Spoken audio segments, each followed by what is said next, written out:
I hear breathing.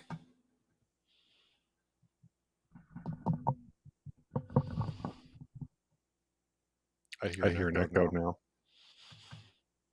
Because I'm an idiot. That's why.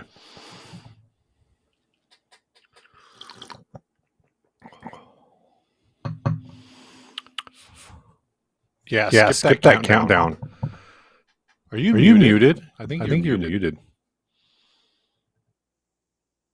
I was indeed muted,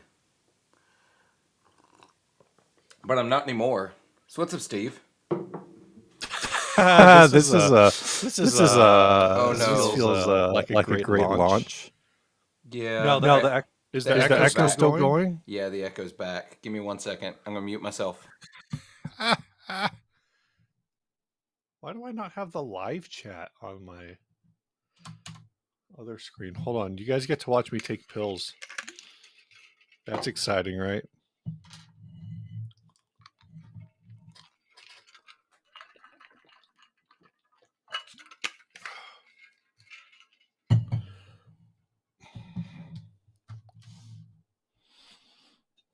That's because the echo is on Philip's side. So when he mutes himself, it goes away.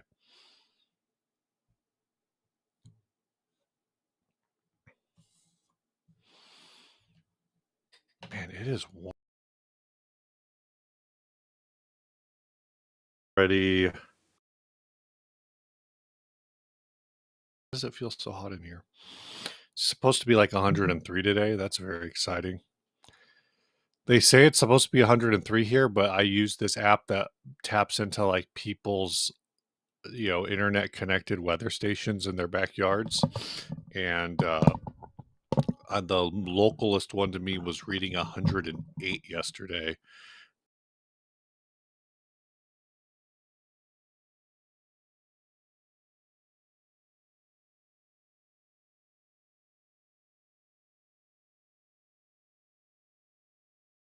Yeah, Joe.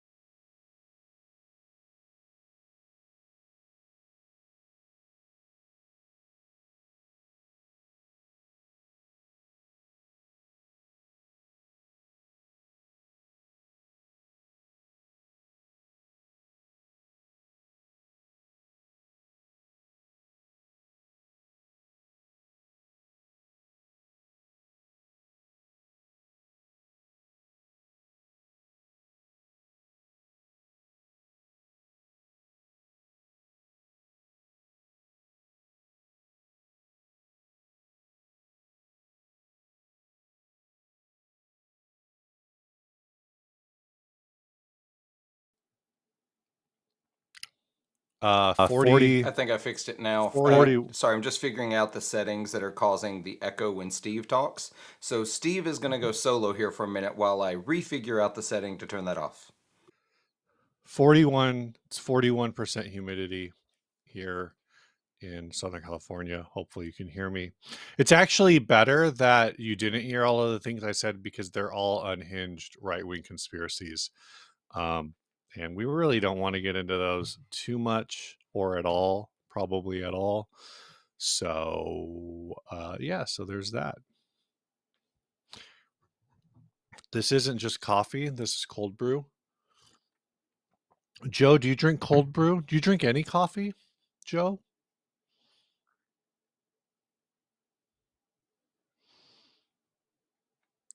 I'm watching two chats. I don't know which one's better. Yeah, I feel like everywhere in the country has better weather than better weather, roughly speaking, than the Southwest right now. Espresso. Okay. Because I might be bringing cold brew to NAM again. I brought that last year. Goes good with all alcoholic mix-ins. My desk feels low. I think I need like one more light in the background. I also need to apparently widen my F hole or something. Heard my F hole's not big enough, and that's why I'm in focus, but my background's not in focus. So something about an F hole. What if it was just live weather stats? Oh, the weather's gone up 1 more degree. It was 77 and now it's 78 and now it's 79. Cuban coffee. I don't know what that is. Maybe I don't need to bring coffee if you're bringing coffee. Man.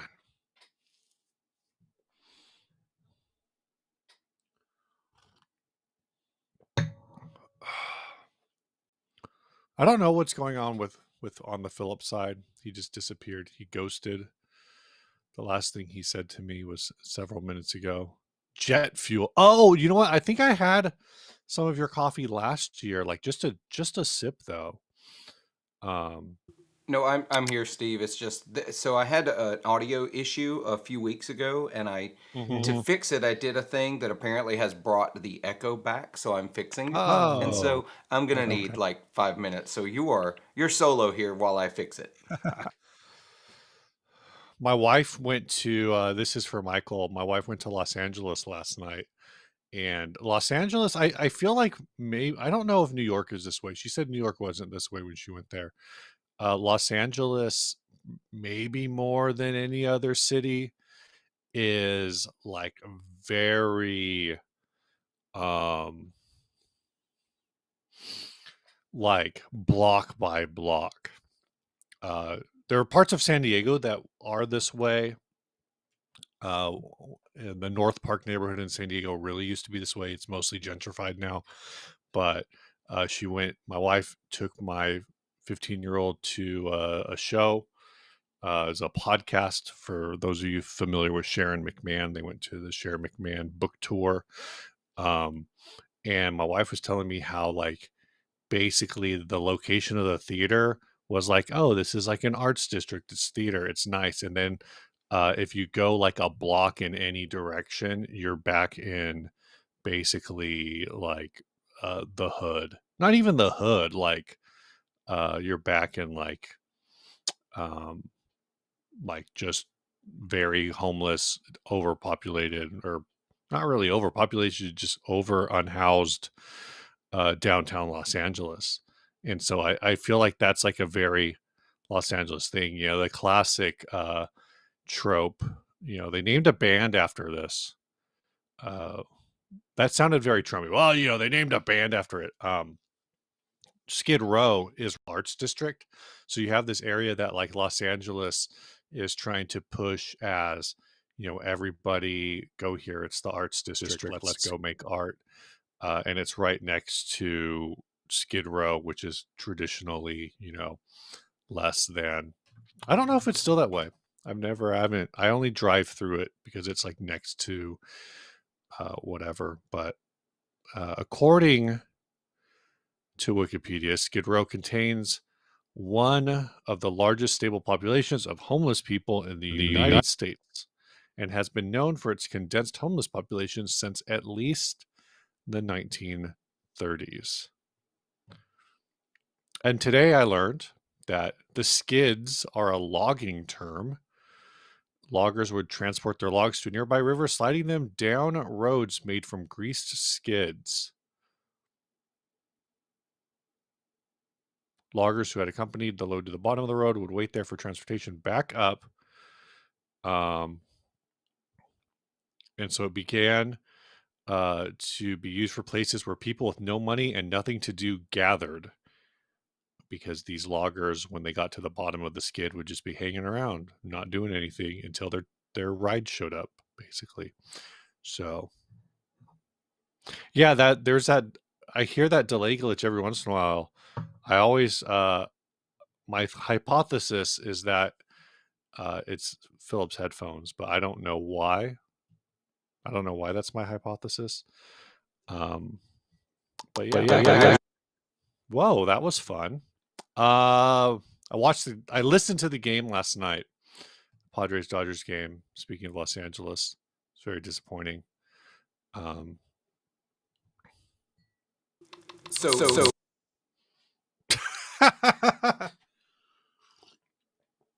you auditioning? It sounds like you're auditioning your new trip hop glitch glitch core project. Oh, we're gonna have a live stream today where Philip just types all of his parts of the conversation into the chat, and I respond to them as quickly as I can to make it seem like we're actually having a conversation. Uh, if you can, yeah, exactly. That effect needs to be in a pedal. It's like a. I mean, I feel like you could get that effect with like a Chase Bliss, a mood, at least. Mood might be too degraded. Um, yeah. I keep hearing Joker 2 was really bad. Did anybody see that movie? Anyone want to see that movie? They do always say that anytime a movie, like there's like kind of like there's like two different kind of things that I've always heard in the past is when a movie like super promoted in the press, it's probably actually bad. And when a movie also no promotion in the press, it's probably also bad. So um oh, David Ross is here. I we'll talk about gear. Let me go grab this real quick.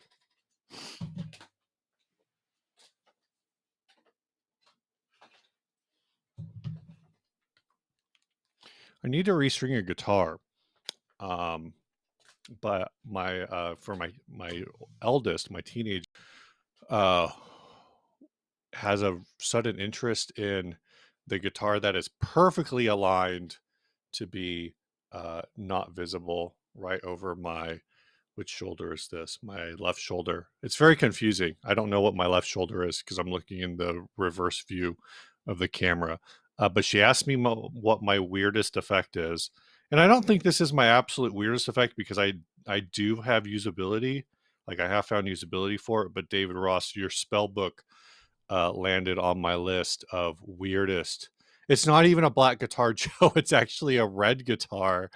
It's just has a black strap perfectly aligned to cover the guitar itself. It's the Jag stand. But yeah, David, I broke this out to show her one of my weirdest effects. I think the spell book. It's just the whole built-in synthesizer, super glitchy fuzz thing. It's a lot of fun. But like I said, I've used it. I've recorded it for like a backing track for my Gearfest video from, was it last year, 2 years ago? I don't remember. Last year. Um, but yeah, that was uh that was on the list. The actual effect I think is the weirdest effect I own is the Yellow Cake Psychotropia.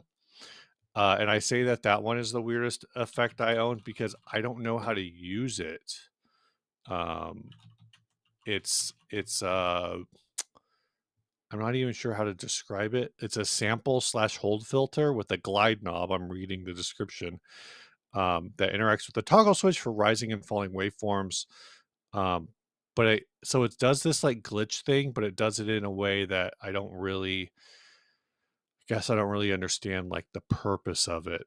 So, um, and I've tried to find demos of it, like other people using it in demos on YouTube, and most of the like no one really seems to really explain how to use it. Only that it like, oh, here's some sounds you can make. Which yes, I can also make sounds, but none of them really make sense to me. So that's definitely like the weirdest because it's like I said, it's weird because it's unusable. It's not maybe not doing anything useful.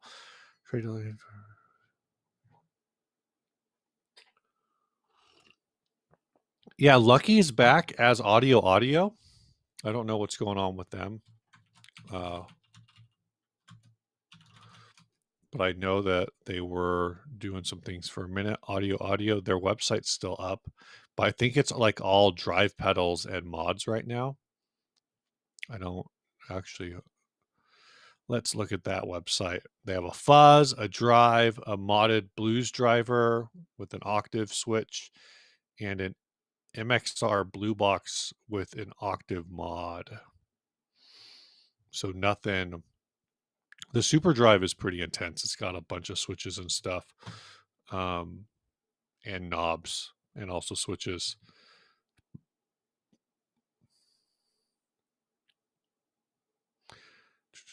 The fucked fuzz.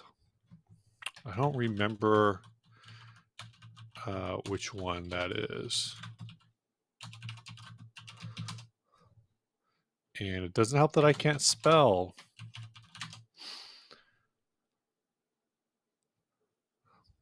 I'm wondering if Ryan ever demoed that one. Let's see. I'll recognize it from the picture. I don't think he did. Bias, fuzz, and octave.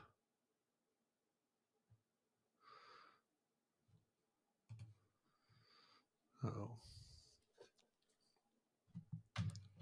I did get a new pedal this week, but I was going to talk about that later. I'm going to talk about that when Philip figures out his stuff and we actually talk about things. All right, can you hear me? I can hear you. I hear me doubled now. That's super weird. I only hear you singled. Okay, good. Everybody else, do you hear me doubled? If you don't, I can work with this. I hear myself on a very slight delay. Like, do you have YouTube open somewhere on the Not side? on the computer. So what happened is I had changed my interface on Apollo to run all my system audio directly through the console as a virtual channel. And Mm-hmm. so it was doing a stupid, weird thing there. But now I'm hearing myself as an echo, and I need to find where that is. But that's okay. We're working. Michael mentioned Cosmodio, and I don't know if Ryan's gonna buy a Pet Yeti, but I know his interest is peaking on it. Oh, Also, I didn't know that was their only thing. But Jesse Mercury is also like he's a sci-fi synth pop artist. I just looked at Jesse Mercury is their community manager. He right. makes these Star Trek shorts where he like green screens himself into Star Trek episodes, but he's wearing like I swear it looks like he's wearing a women's uniform. Maybe it's not. Maybe it's just an overly small modified uniform. Oh, weird. Uh, but yeah, yeah.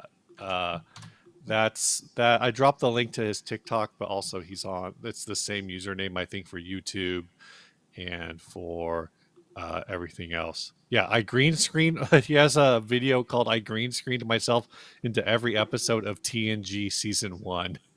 Oh my gosh. Also, I found the loop back where still had an echo on myself. So we are back to normal Oh, now.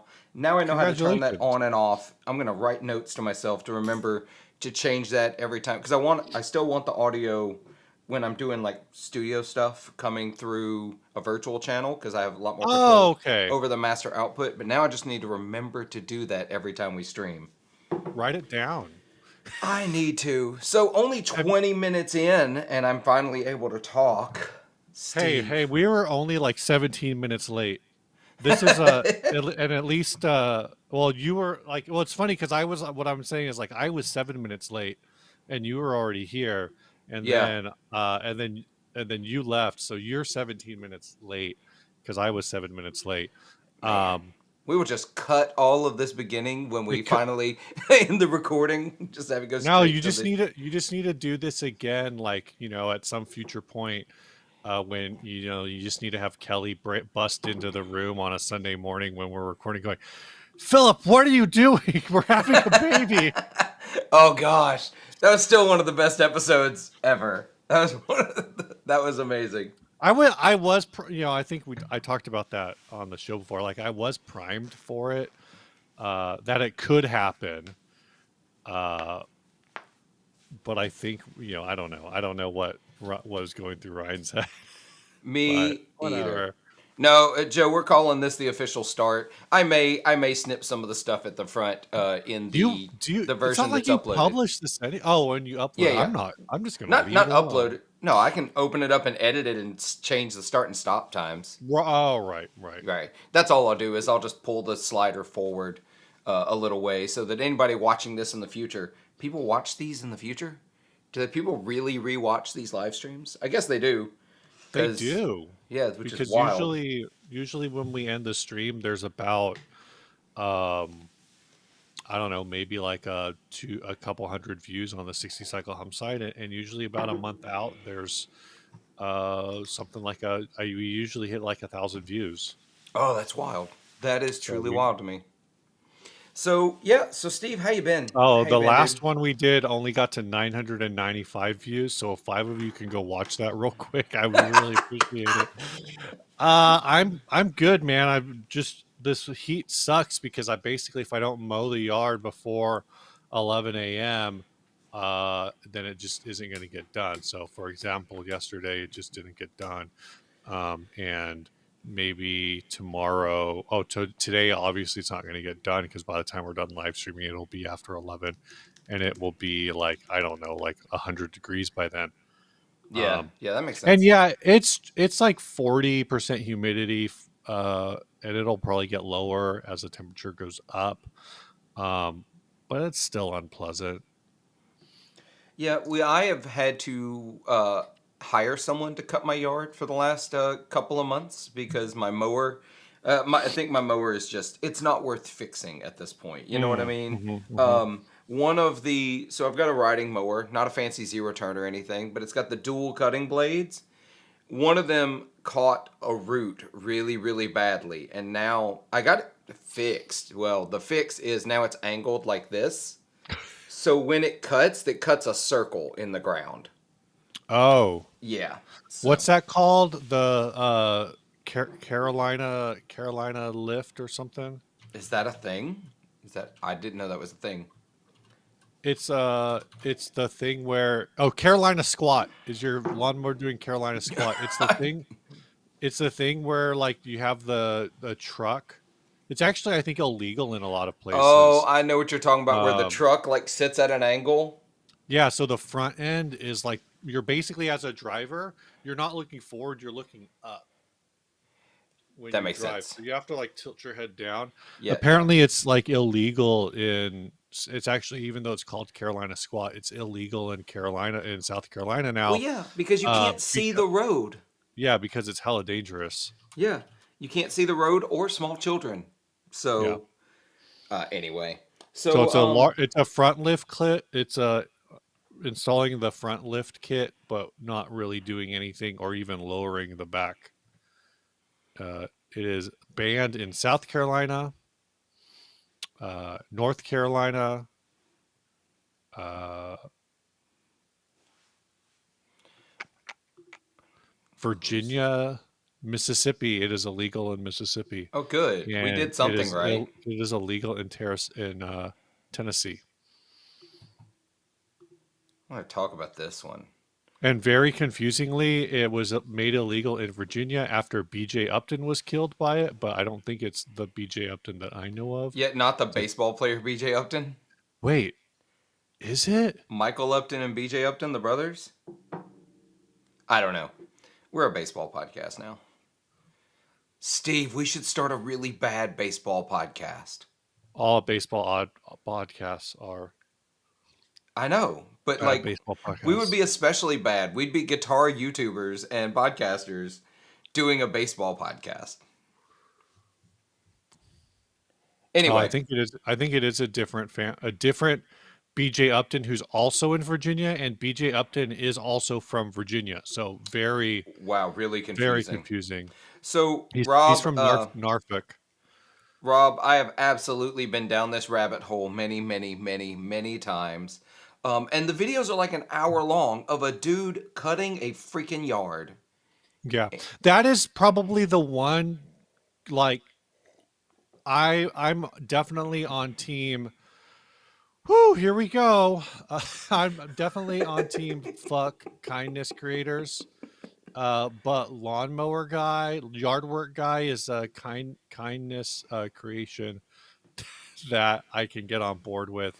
Uh, apparently, like we're in the middle of the possibly, hopefully, very slow decline of Mr. Beast, but I don't know if it's really going to Yeah, happen. we'll see. I agree. The Uh, kindness creators are a little cringy, but lawnmower guy because he's just doing it and like yeah, It's most of the time. A lot of times it doesn't even involve the person he's helping. Like you never see that. It's Right. just it's Right. just him making yard cutting videos. Well, and I think the thing with him too is that guy started because he's like a landscaper, like a professionally, Yeah.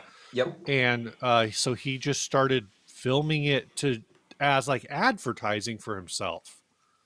Um, so it's like it wasn't designed to be like I'm going to do a nice thing for this person. It's Right. this guy. I saw this yard. It looks like shit. Look how good I am at landscaping, Yeah. like or look how good I am at yard work. And ultimately, that's still, and there's a few of them that do it now. Ultimately, it's still the exact same thing. It is advertising for their business more than anything. Don't get me Yeah, wrong, they get hella views. I'm sure they're getting some decent YouTube revenue from it.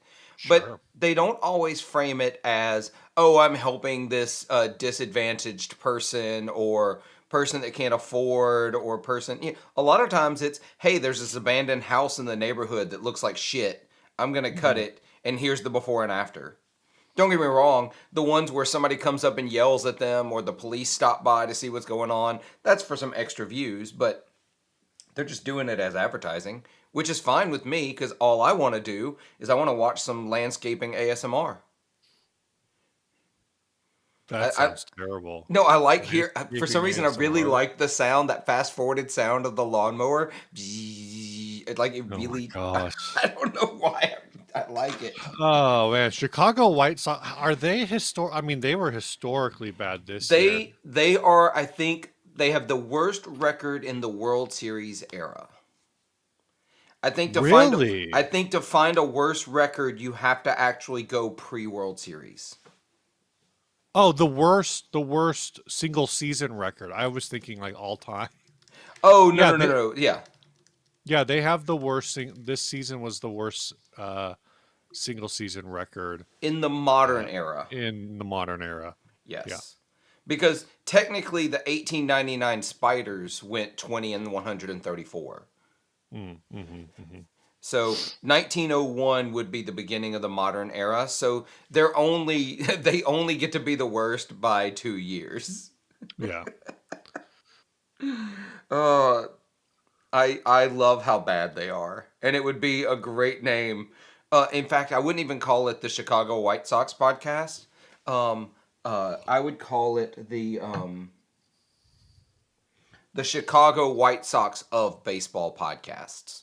That would be the official name Of baseball? Is there a different? of baseball podcasts of baseball podcasts. Oh, I We would see. be the Chicago White Sox of baseball podcasts. Maybe that's just the tagline. I don't know what this means. Snarky says he has a neighbor who triple cuts his grass. I only cut my grass once. I don't know why I would cut it 3 times. My lawnmower works the first time. So Yeah. I worked a summer at my high school, small private school. I worked during the summer to pay part of my tuition because we couldn't really afford private school. Hmm. And I drove a tractor at my high school. Remember, it's in the middle of nowhere, right? Tiny school. Like literally, it's rice field, my school, rice field, river, bridge, cotton field. Like it was middle of nowhere. So I drove a tractor, and I also cut the football and baseball fields. Oh wow! Triple and quadruple cut those. So apparently, multi-cutting is for if you don't want to bag it. Yeah, exactly.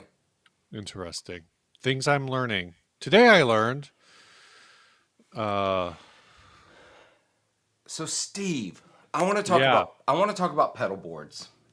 Oh, I want to talk about actual baseball guitar stuff for a second. yeah, yeah. Um, I have been on this like whole like pedal board journey for about a week now. I am trying to redo my pedal board. Hold on, hold on. How Yep. many weeks? 1 week. 1 week. Oh, so would you say it's been 1 week It has been. since you Since you looked started at your me. pedal board? Yeah. Since you looked at a pedal board? Since you Not started since I looking at a looked pedal at a board. pedal board. So I want to put this on a pedal board. Okay. You would think a pedal would be easy to put on a pedal board. Hmm. Um, all I have 4 pedal boards. They're all flat pedal boards. This doesn't take it doesn't take DC power. It takes AC. Oh, And so there is no slim power supply that provides AC to fit really? underneath my flat my I have two of the Metro 24 pedal trains, one of the Nanos, and I like those because the Chalks Eventide power Hmm. supplies can fit underneath them, and so they're great. Um, my bigger board is a flat, like wood, nothing underneath it pedal board, Sure. and it's just a power supply that provides AC is giant. And so Do they? I need an angled board or a board I can put a power supply underneath. But by the time I get this and the pedals I want on it, I've got to have a big 32-inch or wider board. And so now I'm trying to look at dual tier pedal boards that have case solutions. Uh, How big of a board are you? Well, how many volts do you need? oh, this is 12-volt AC. Uh, Chalks makes a the AC10, which yep, is a but it won't fit underneath the pedal train boards because it is thicker than the smaller, like the AC4 and the AC10, DC7, whatever. I don't well. know the Chalks ones. I use the Eventide Power Max, and I use the Power Minis. It looks like the same thickness as the Power I Max. can't. So let me show you the real problem. It might be the same like size, but it's not the same thickness. So, like on the bottom of my Metro board, right? So it's this Yeah, thin. yeah, You see how it just barely? yeah. That's basically the DC4, I believe Yeah, that you have under exactly. there, but it's the And Eventide branded one. exactly. And that's great. This is fantastic. I love this. But also, you see how the outputs are on the side? Yeah. On the AC, the outputs would come down here, and there's a bar. Oh, I see. So that's the direction. Yeah. So It that. also doesn't work for that reason. So I'm on a search for a pedal board I can mount a power supply underneath and that I can do a second tier and still do a hard case solution. I'm looking at Temple Audio because apparently fixed pedal boards Mhm. makes a riser that can attach to the Temple Audio boards. My Okay. worry is by the time I buy a Temple Audio board, the power supply, well, power supply we Mhm. shouldn't even because I don't have to buy that no matter what.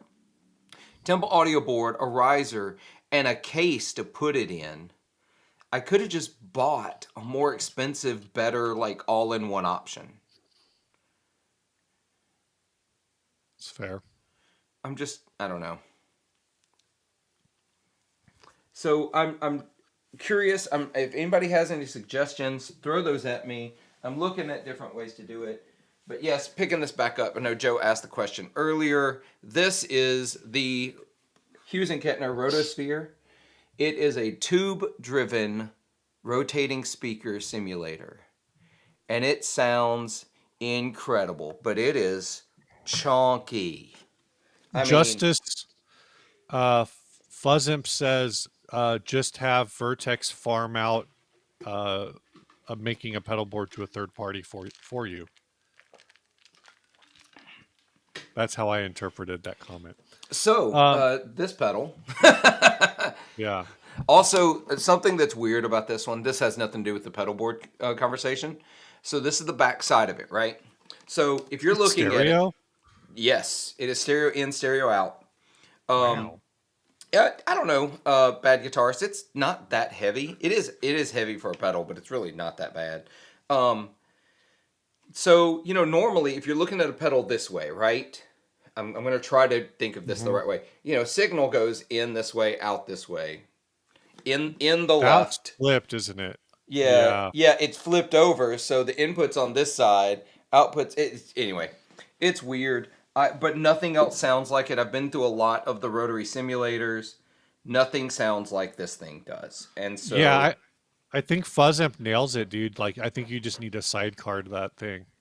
Get a pedal board just for that pedal and like anything that's like any sort of auxiliaries. That is you so might be that running. is an option that I'm thinking about.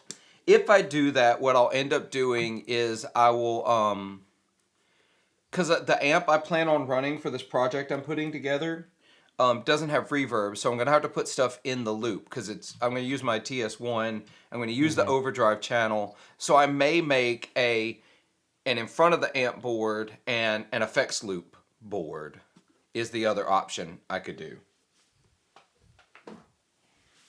but we'll see.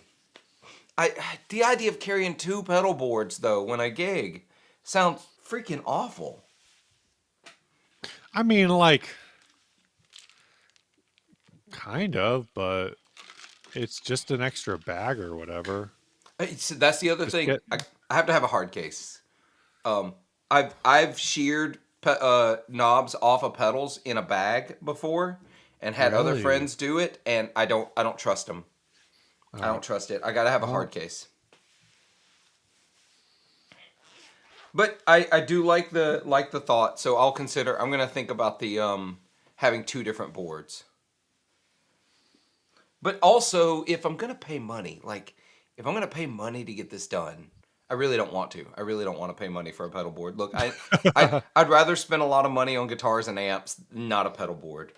But if I was going to, I might just take all the pedals I want to put on the board up to Nashville, go to Exactone, I think that's the name of the company, and just have them build me a board.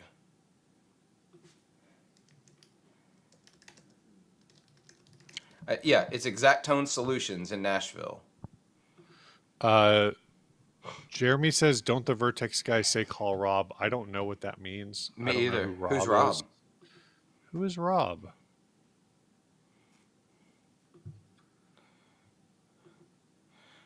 Poo Ninja, this sounds like an even more expensive solution. Build it into a rack. Yeah.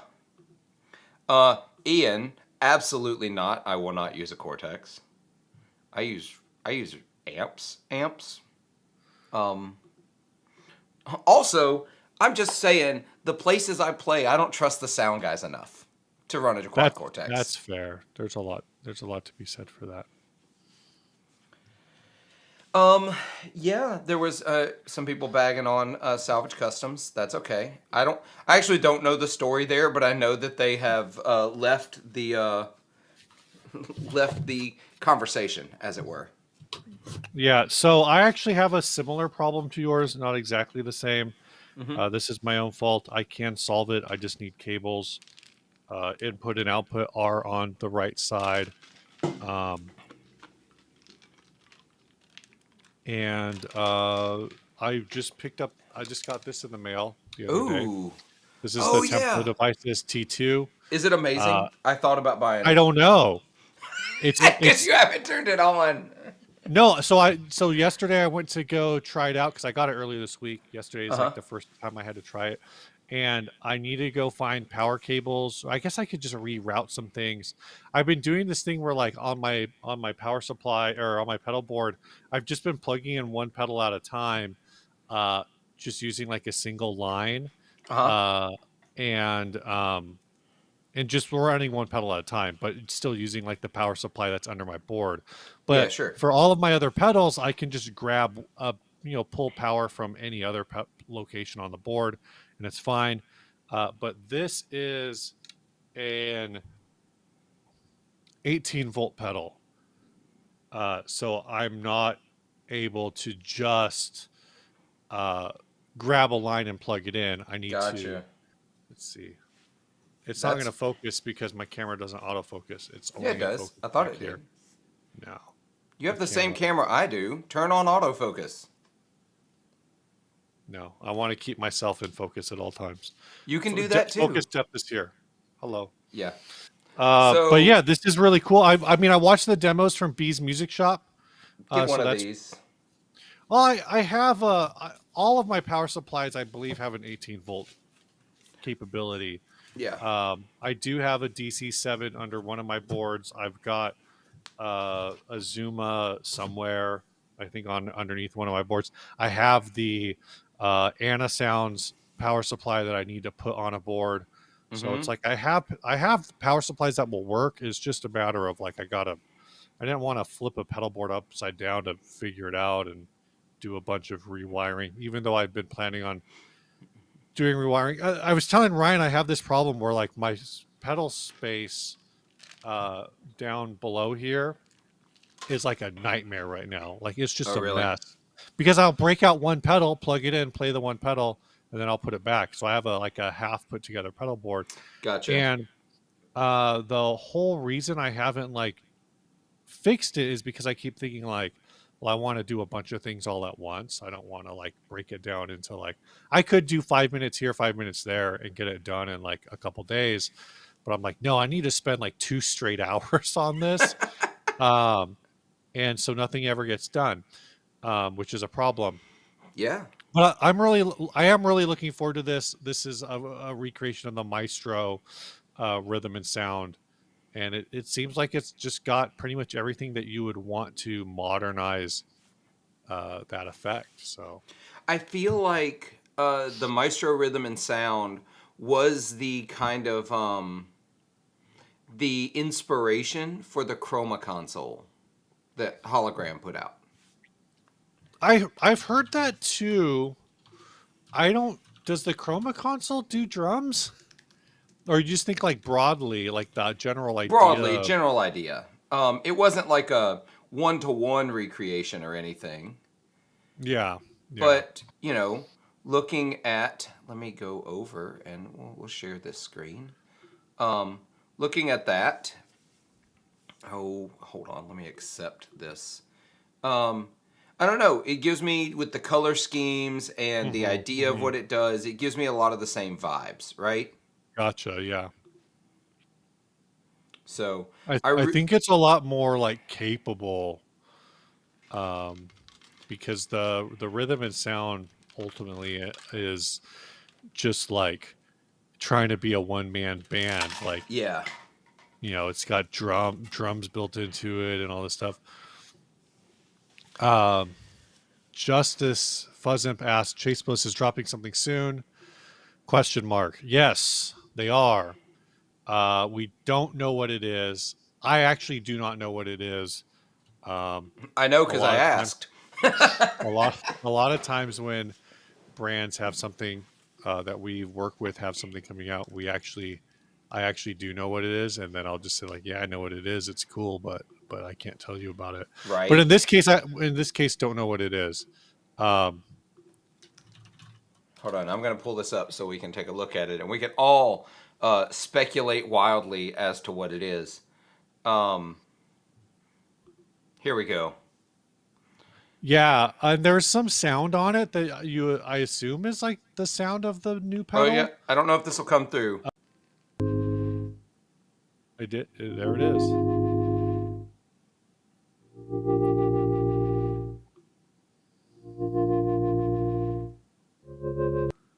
Yeah. Is that So, a vibe effect?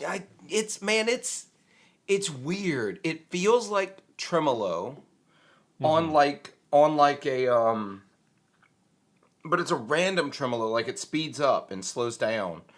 Um, people already commenting. Emily Harpus says it's so good, so obviously Emily knows what it is. Uh, John Snyder at EAE knows what it is. Um, it's definitely stereo. It claims it is entirely analog. So Yeah, yeah. Going back. yeah, I don't know. Well, the thing I was wondering, based off because you can do different things, is whether or not um, this is like throwing back to um, the Spectre. Oh yeah, yeah. Like it's just like a weird set because the thing is with these Chase Bliss pedals you can get so many weird settings. Basil says sounds like they put a kitty keyboard through a tremolo. I see. I I think mean, so too. I think that's sort of what it sounds like. Um, which would be the other pedal that they haven't made for a ton of years? Is like, are they bringing back the gravitas? But then maybe. but then doing like the color scheming of it because the gravitas originally was just like a gray on gray. Yeah, it doesn't feel right. Also, this. I don't know what a mellotron. Oh, but Oh, actually I do because not mellotron isn't what I'm thinking of. But I was going to say the color scheme is very. What's that company?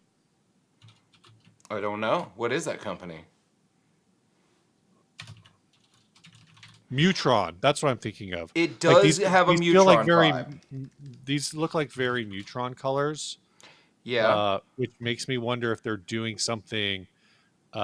And again, with the effect and with everything else they do, like could this be some kind of like biphase, sort of or a microtron or something sort of deal? That's a great question. I don't know. Um, I'm interested in it. It sounds really rad. I don't know that I'll be getting one. Someone actually the other day, I said I was really excited about something coming out. Right? I was Uh really huh. excited about it, and they're like, "You're not gonna get one though. Like, how are you excited about it?" I can be excited for things that I'm not gonna buy. That is Oh yeah, possible. I can be excited that something exists, even if I'm not gonna buy it. I think it's healthier to be excited about things that just exist and not plan on buying it. I think that's a very healthy space to live in. Yeah, I think so too. I get really excited about lots of stuff that come out in the gear market with zero intention. I'm really excited just because of who I am about the UA Enigmatic that they put out, the Dumble clone, a Dumble I box thing. I mean, I've been missing all of these goofy ass UA things just because they just kind of I feel like they just pop up Yeah, that well and they just put out the anti 1992. Now they've got the 82 Enigmatic, and now they've also got the one that's been leaked, the Knuckles, oh right. which is the dual rack.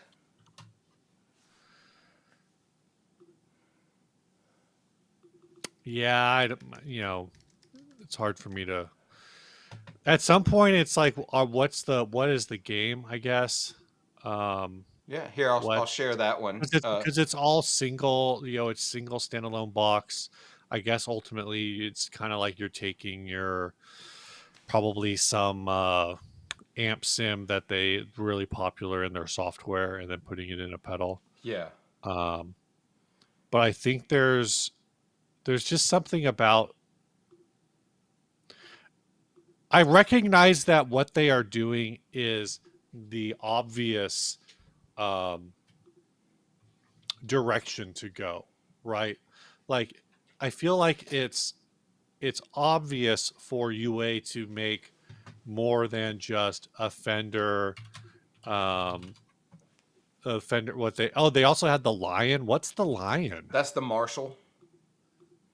That's their like Marshall Oh Plexi yeah, thing. super lead amp. Yeah. Um, so I mean I feel like it's logical that originally they had the Dream, the Ruby, and the Woodrow, and now Yeah. they're expanding out into I Marshall and all these other I'm still high kind gain different of it's things. kind of interesting to me they didn't go Marshall with the first release and they went Tweed instead. Um I sort of expected it to be like Vox Fender Marshall as the first release. Right, and instead they did Fender Vox, which I think a lot of people thought was weird. Yeah, which the Uh, Woodrow, I don't know. I didn't see a lot of people using the Woodrow. It didn't seem to no, do nearly as because much. be- because the Woodrow is like ideal for a market of people who don't want to use modeling Yeah, yeah. No, that makes in sense. the first place. Well, and I really understand, like, I can get behind this whole single amp in a box pedal thing. Because I am that kind of person who I have the amp I like, right? At least live. Yeah. I know what I'm going to use. I don't need all the versatility. Don't give me a million options. Let me have one great sounding amp. And I think they do really well with that. They do have presets. And they can all sound pretty different, but I really like that concept, even though this isn't a product for me. Um, Mhm. Basil made a point earlier, though, that They have this strong Apple overpriced coffee shop vibe. And I Sure. get that. I totally get it. And I felt the same way about the pedals until I played one. The Mm-hmm. Starlight, that delay absolutely blew my mind. It was extremely good. Um, Ultimately, I moved it on because multi delays like that aren't usually my thing. I just end up finding the one sound I love and use that. And Right. so it Right. was wasted on me. I was just using a tape. All I was doing was using the tape mode, and I have several delays that do tape mode, so I moved it. But I like what they're doing, and they sound great. Mm-hmm. Um, No, they do. They absolutely do. I just, yeah, it's a weird thing. I did want to hit on this.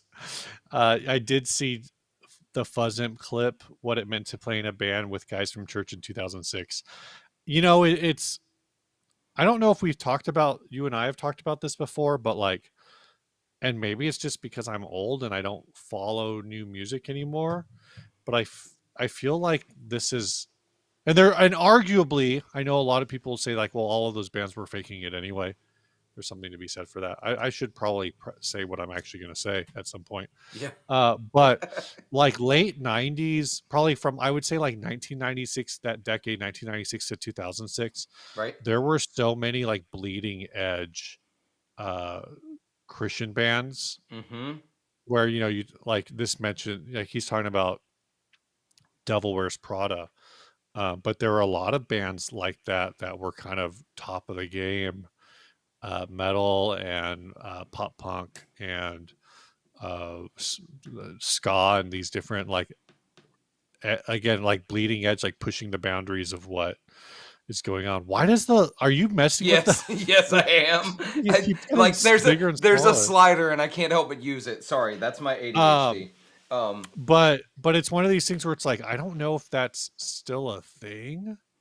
It I feels like it's not, but maybe that's just because I'm old. Dude, I'm so out of the loop on all things church music, all things, Christian bands.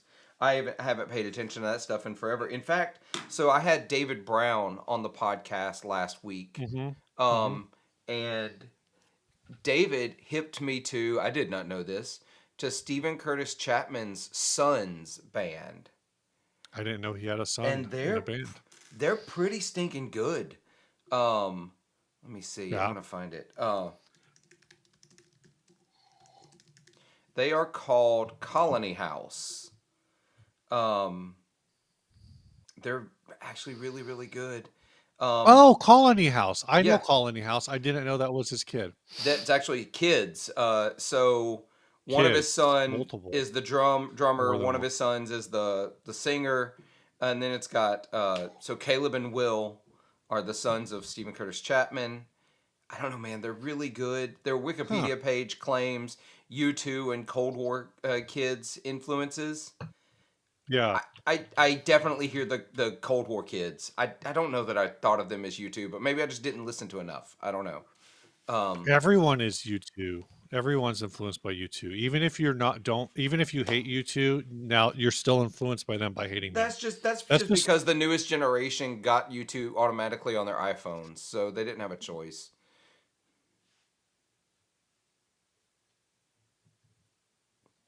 so, I um, love the dead silence after I don't know. that. No, no, it's true. Like, I didn't hate that album. I know everyone else did. So, but Yeah.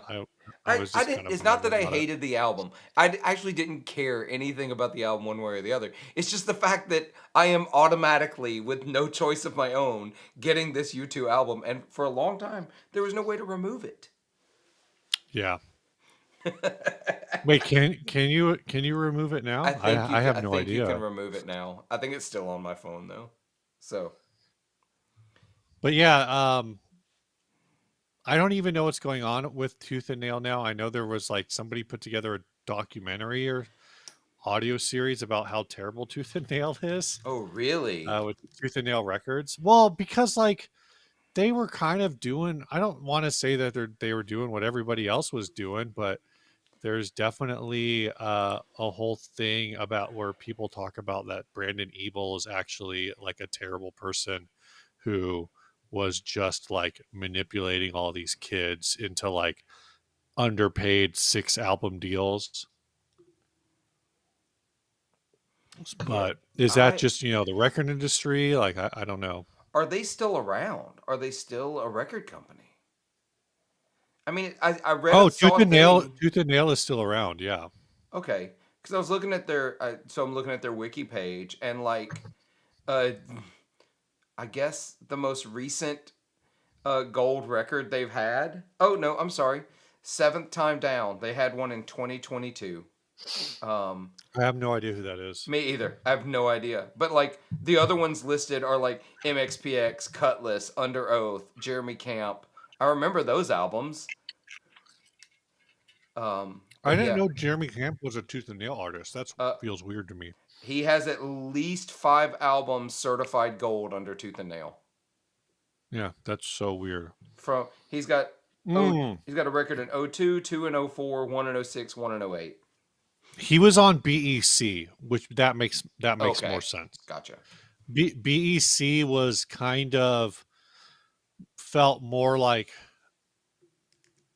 bands that Brandon liked personally, though I think the Supertones were a BEC band. Talking about Christian ska, the Supertones were a BEC band. Right. Um, I don't remember who else, but they were definitely more broad in terms of having both like more pop oriented flexibility than say like um what am I Tooth and Nail's more straight ahead, like it was like edgier. Yeah, yeah. No, that makes sense. Apparently, this may have been what you were talking about from 2015.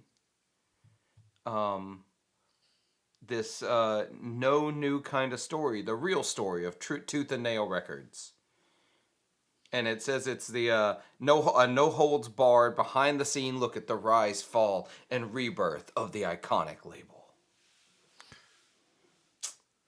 Yeah, All I'm right. not the thing I was thinking of I thought was more of like a podcast with like along the lines of are you familiar with the Bad Christian podcast? I don't know if it's still around. No. There was a podcast called Bad Christian that is the guys from Emory, and it's just kind of like very.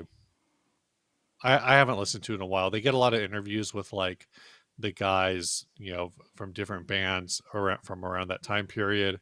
Okay. They apparently have like their own label, or at least they did.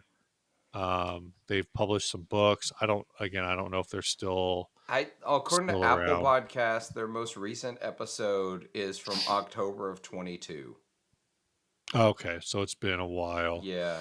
But they were like super popular. They were really popular in like the whole that show's really popular, kind of like uh a pre what's the word I'm looking for? Like uh before deconstructionism became like a buzzword, Bad Right. Christian Podcast, I think was kind of at the front of that kind of movement. Okay. I get it. Um, I'm pretty far removed from the Christian music scene. Pretty much stopped Oh, paying me too. attention to it in I don't know 2006. Oh wow. Yeah, yeah. It's been a long time. I mean, Oh, nothing good has happened since then except maybe like a I, Derek Webb album. I'm gonna be honest. Living in Murfreesboro and in Nashville area, and working like the program I was in had a lot of people in and around that scene, and so I got Mhm. the opportunity to do some stuff in and around that scene, and sort of getting the peek behind the curtain at the way the business is done on that side. And then the more and more I hear from other people that have been in that scene, um, I'm gonna say it. The Christian music scene is way shadier than the regular music industry. Oh, I'm sure. I'm It's way 100% shade. sure. It's way shadier. They take way more advantage of musicians, engineers, techs.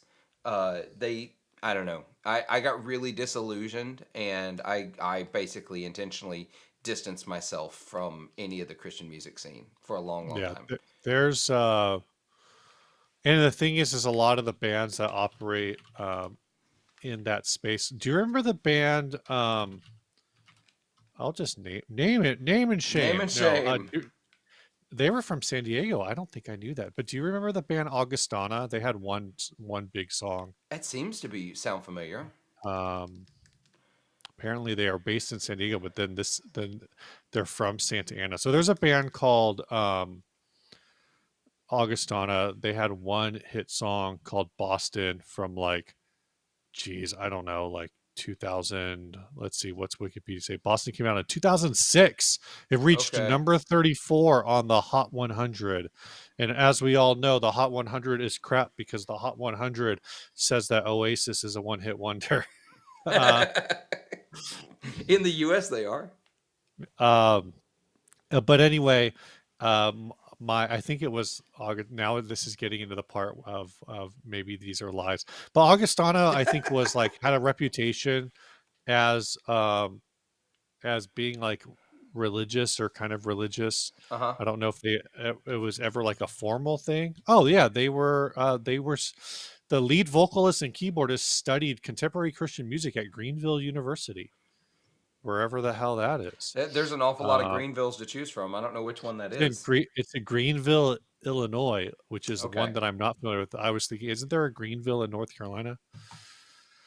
Doesn't matter. Yeah, Anyway, there's a Greenville in like every state. so they were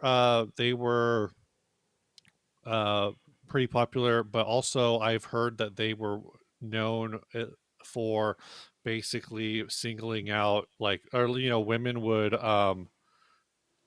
by women I mean I'm not going to accuse anyone of any sort of like legal or illegal, but typically the venues that they would have been playing back then, certainly maybe they were 18 and maybe they weren't Yeah. types.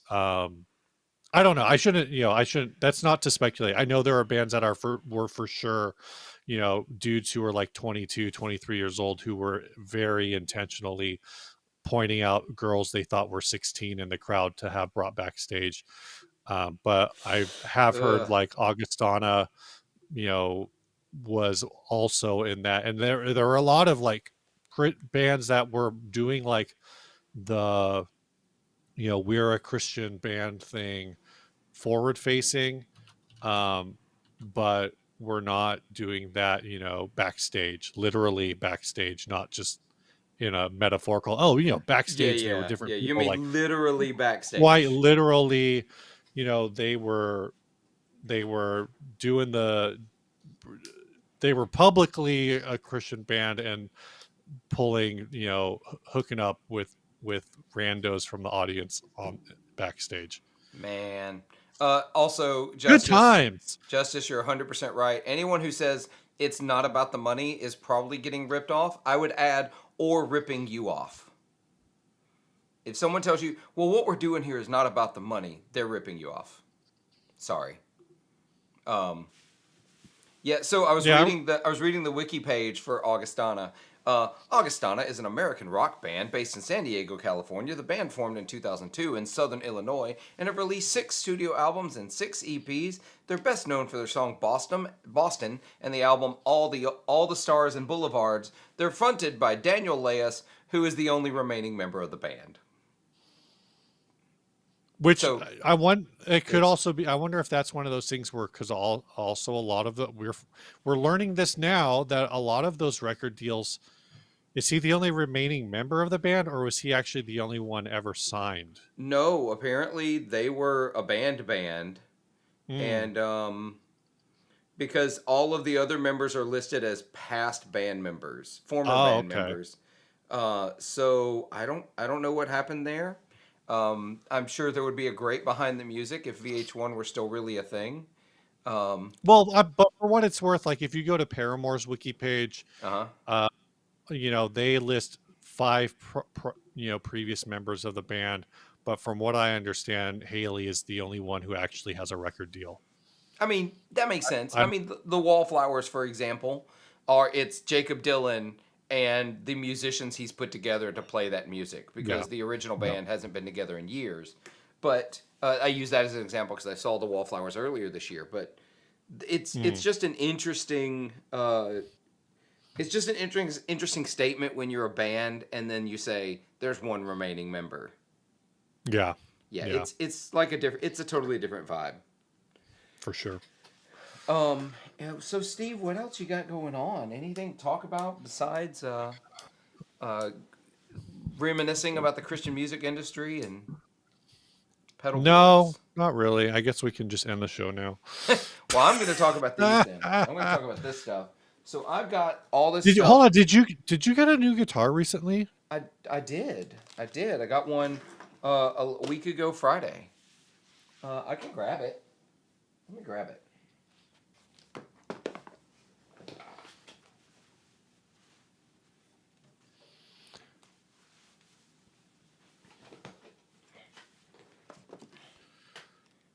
What do you grab? What are you grabbing? Oh, the guitar. Oh, right.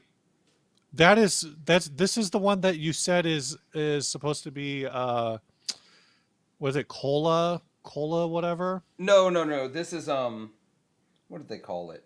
It's Candy apple. Yeah, it's aged candy apple red, but it's also heavy relic. So like if you look, you can actually see the gold undercoat and then the silver. Yeah, yeah. So that's what's happening. It looks orange, but it's actually candy apple red that's just aging to show the gold and silver underneath. I mean, heavy relic. Like so I like relic guitars. This is actually more relic than I would normally like, but it plays so good and it sounds so good. So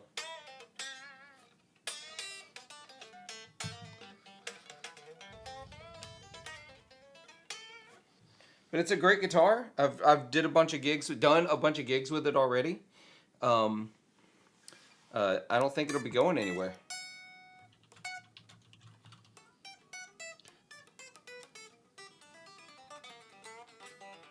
Epiphone. Mark Spurgeon wants to know our thoughts on the Joe Bonamassa Oh, 55. the new Bonamassa. Yeah, I'm trying to find a link to it I got because one. I don't know anything about it. We'll go to the Sweetwater page. There we go. The Joe Bonamassa 1955 Les Paul Standard electric guitar in copper iridescent. That's an interesting finish. Yeah, it's apparently supposedly a rare color that previously existed or was done. Let's see if I can find a better. See, look at that. Copper iridescent. Yeah. So two things I'll say right out the gate. Uh huh. One, without looking at any specs, just looking at this, Uh huh. this seems like a. Okay, I'm looking at the pictures. I don't like. I feel like the cutting, the way that the routing is done for the P90s doesn't look right. Like No, it it's looks a right. little. I'm on That's that how. picture that you're on. Like, is it normally gapped like that? Yeah, it's normally gapped like Okay. that. Um. At least on the 50 standards I've played. Oh, okay. So right out the gate, what I'm gonna say is, and maybe this is I don't know. Well, I don't know why. I don't can't speculate why. This looks like a killer guitar for $850. The fact that they did a signature model for under $1,000 again, I think is very. I think that's really interesting because Yeah. so many of their other like signature models are 11, 12, 13, 14, whatever the Dave Grohl is now. Um, And so, uh, and I love this. It's got the Epiphone P90s, so it's not the mhm. Gibson P90s, but Which that's probably part of why it's a little cheaper. but they did use CTS pots, Mallory caps, a Locktone Tune-o-matic, and stop bar. Um, there's good hardware on here. Yeah. Um, this color is really, really rad. I really like it. And so look at the knobs. I'm going to zoom in on the knobs here a little bit. At least I'm going to try. If it'll let me. It's that same thing. It's like the copper. It's like a copper knob. Yeah. So, do you know how they get that color on those knobs? I found this out recently. So, No, those is it? knobs are I assume it's in like an underpaint, but yeah, that's it. Those knobs are clear, and they yeah. spray the underside with a color to get that. So they just use the same paint they were spraying the guitar with to give it that undercolor. And so I think that's really rad. Um, I don't know. I don't see any problem with this guitar. It's got the new Epiphone headstock instead of the Gibson headstock, like Vinny pointed out. That doesn't bother me. I Mhm. like this new Epiphone headstock. Um, what else? Let's go to the specs themselves. Um, Solid body, 55 Les Paul standard. It's a gloss poly. Rounded C. Fingerboard is laurel, not rosewood. Um, so there's a little money savings right there. It comes with a hard shell case at $850. Yeah, yeah. This is a really like I don't know what the equivalent is. I'm not. Well, let's just look around. Epiphone P90. Let's see if we can find anything Yeah, else. is there an equivalent Epiphone There P90 might Les not be an Paul? equivalent. There might not be an equivalent right now. But what's an Epiphone? Just a Epiphone Les Paul stand. What's the Les Paul standard? Like 600 now. Yeah. Okay. 700 for a Les Paul standard. So I kind of feel like this is in that same ballpark. It is like a solid finish. I think this is truly the closest equivalent. The Les Paul Custom P90. Like if you wanted Mhm. P90 pickups in a Right, Les right. Paul, I think this is the closest thing you're gonna find. Yeah. And so, obviously there's some markup there, but I guess they're not all the way. The Epiphone slash Les Paul is $800. So maybe they have a different deal running with these artists that they do like multiple runs with, like Yeah. Slash, like Joe Bonamassa, where hey, we're gonna sell your guitars for a little cheaper, but maybe they're doing bigger runs of them, or maybe there's a better cut involved. I don't know. It's just Yeah. again, it's just kind of interesting to me because Epiphones hit so much criticism for the whole Inspired by series. Yeah, and it's the inspired by custom shop. That's my thing. Is like those Right. have American like the same hardware as on the Gibsons, same pickups, hard shell cases. Like it's a whole thing. And I mean, especially if you're talking the Firebirds. Do you know how big a Mhm. Firebird case is? You could live in one of those. I watched a video the other day. Speaking of cases, Uh huh. maybe you saw this one. Doug Cower made a video about how all of they none of their guitars do hard cases. Yeah, I saw that. And I thought that was a really interesting take because apparently one thing he was saying is like it sounds like they basically pay cost or I forgot what he said he paid for the mono cases, but they buy 4 mono cases for their guitars um, for the Cower lineup, and that covers all of their models. Whereas when they were buying hard cases They'd have originally, like 4 or 5 of them at least. well, for when they were buying hard cases, they had to buy a different hard case for every guitar. Yeah, and well, on top of that, I'll be really honest. I'm at a point now where I don't want a hard case. I, I want gig bags. I carry every guitar I own 2 gigs in a gig bag, except for Mm-hmm. my Firebird, and it's because I don't have a mono bass bag. Yeah, my Les Paul, I haven't found. I should probably look into. Well, I don't need to look into it because I don't play out. But my Les Paul, I only use the Gibson hard case. I haven't. I I don't have a soft case that will work with that one. I recommend if you ever Uh, need to take it out and you really want to put the money, like it's expensive, but I mhm. use the Reunion Blues for my Les Paul because it's way sturdier than the mono bags. Really? Oh yeah, yeah. I have Okay. a video over on the channel about where I compare the mono versus the Reunion Blues. Hmm. I like the mono bags for guitars that have flat headstocks like this. Yeah, I yeah. don't like the mono bags for angled headstocks. The Reunion Blues are way sturdier. Like I put my Les Paul in the mono gig bag, and the headstock never touches a wall ever. It also just dawned on me that I don't have a mono guitar case. I have the music area Okay. AA whatever, the one that was basically the what Fender was shipping out with the John Mayer signature strats back in the day. Oh yeah, yeah, yeah. Um, so that's the one that I have. The mono case that I have is a bass case. Bad Um, guitarist. I even am looking at buying the Reunion Blues bags for my acoustics. I'm sick of carry. I had to take an acoustic to a gig yesterday, and I hated having to go get the hard case for it. Uh, hmm. I'm gonna go grab something, Steve, on this fuzz amp. I'm gonna show the largest case I've ever owned. 1 second. Cower does sell a hard case with their guitars that's a Pelican case. So he did mention that if you really want one, they can do a Pelican case. But with the deal with the Pelican case is that it's like they can cut the foam with the CNC to fit, so it's not like, and you expect foam on the inside of a Pelican case. You don't expect it to be like the plush liner.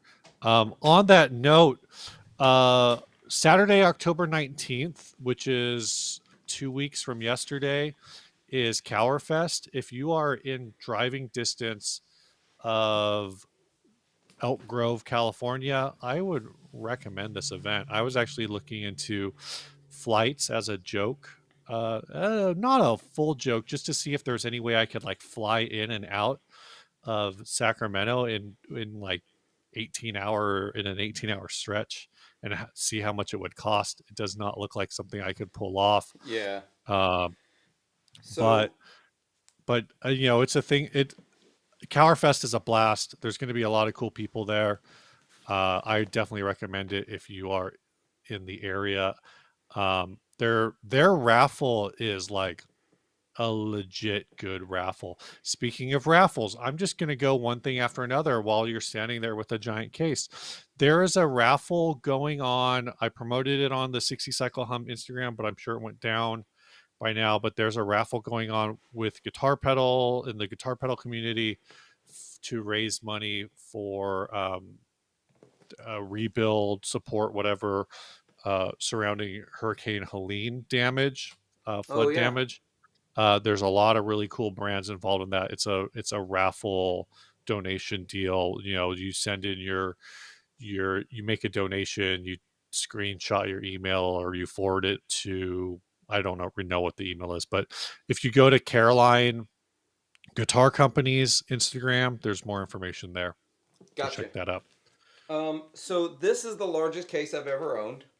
I those of you that have met me in person, I'm a big dude. I can hide behind this case. This is it sitting on the ground. That I'm five that foot is ten, so this is probably about 5 foot so let me even. put so I've got my Novo Solus Yeah, H2. yeah, yeah. That's it sitting on the ground. What? And this is this a Firebird case? This is the It case. looks like it should be a keyboard This case. is the case for a Gibson non-reversed Thunderbird bass. Oh, jeez.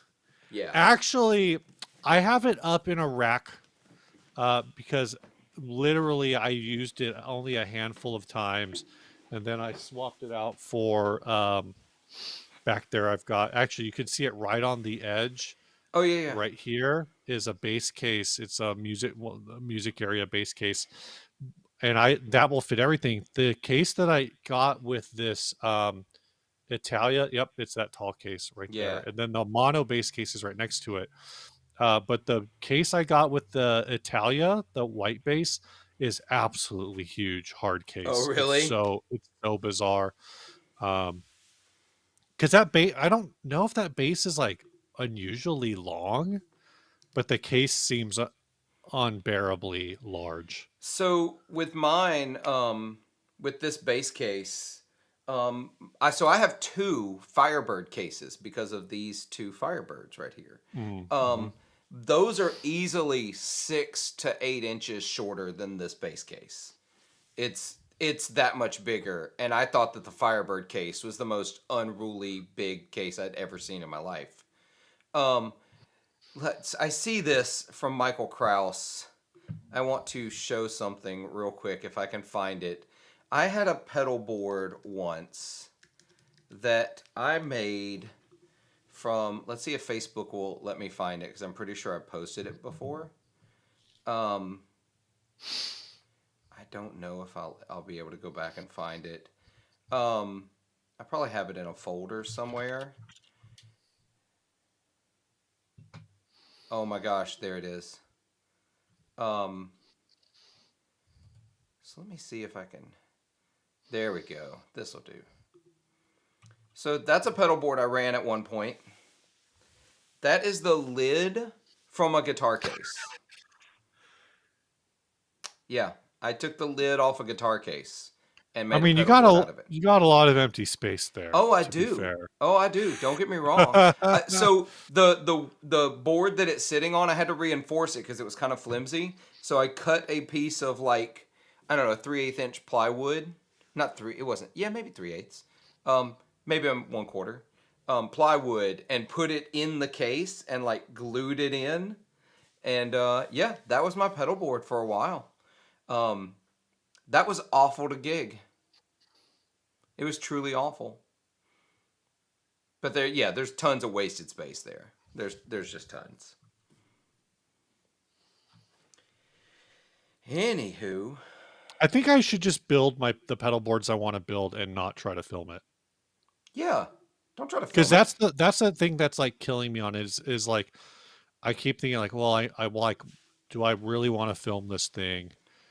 Um, No, you don't. and if I film it, it's like, well, then if you film it, then you have to make the video. Yeah, yeah. Well, uh, don't film but it. I Film you talking about it later and why you made the decisions, not the actual build of it itself. yeah. That's a Well, better video.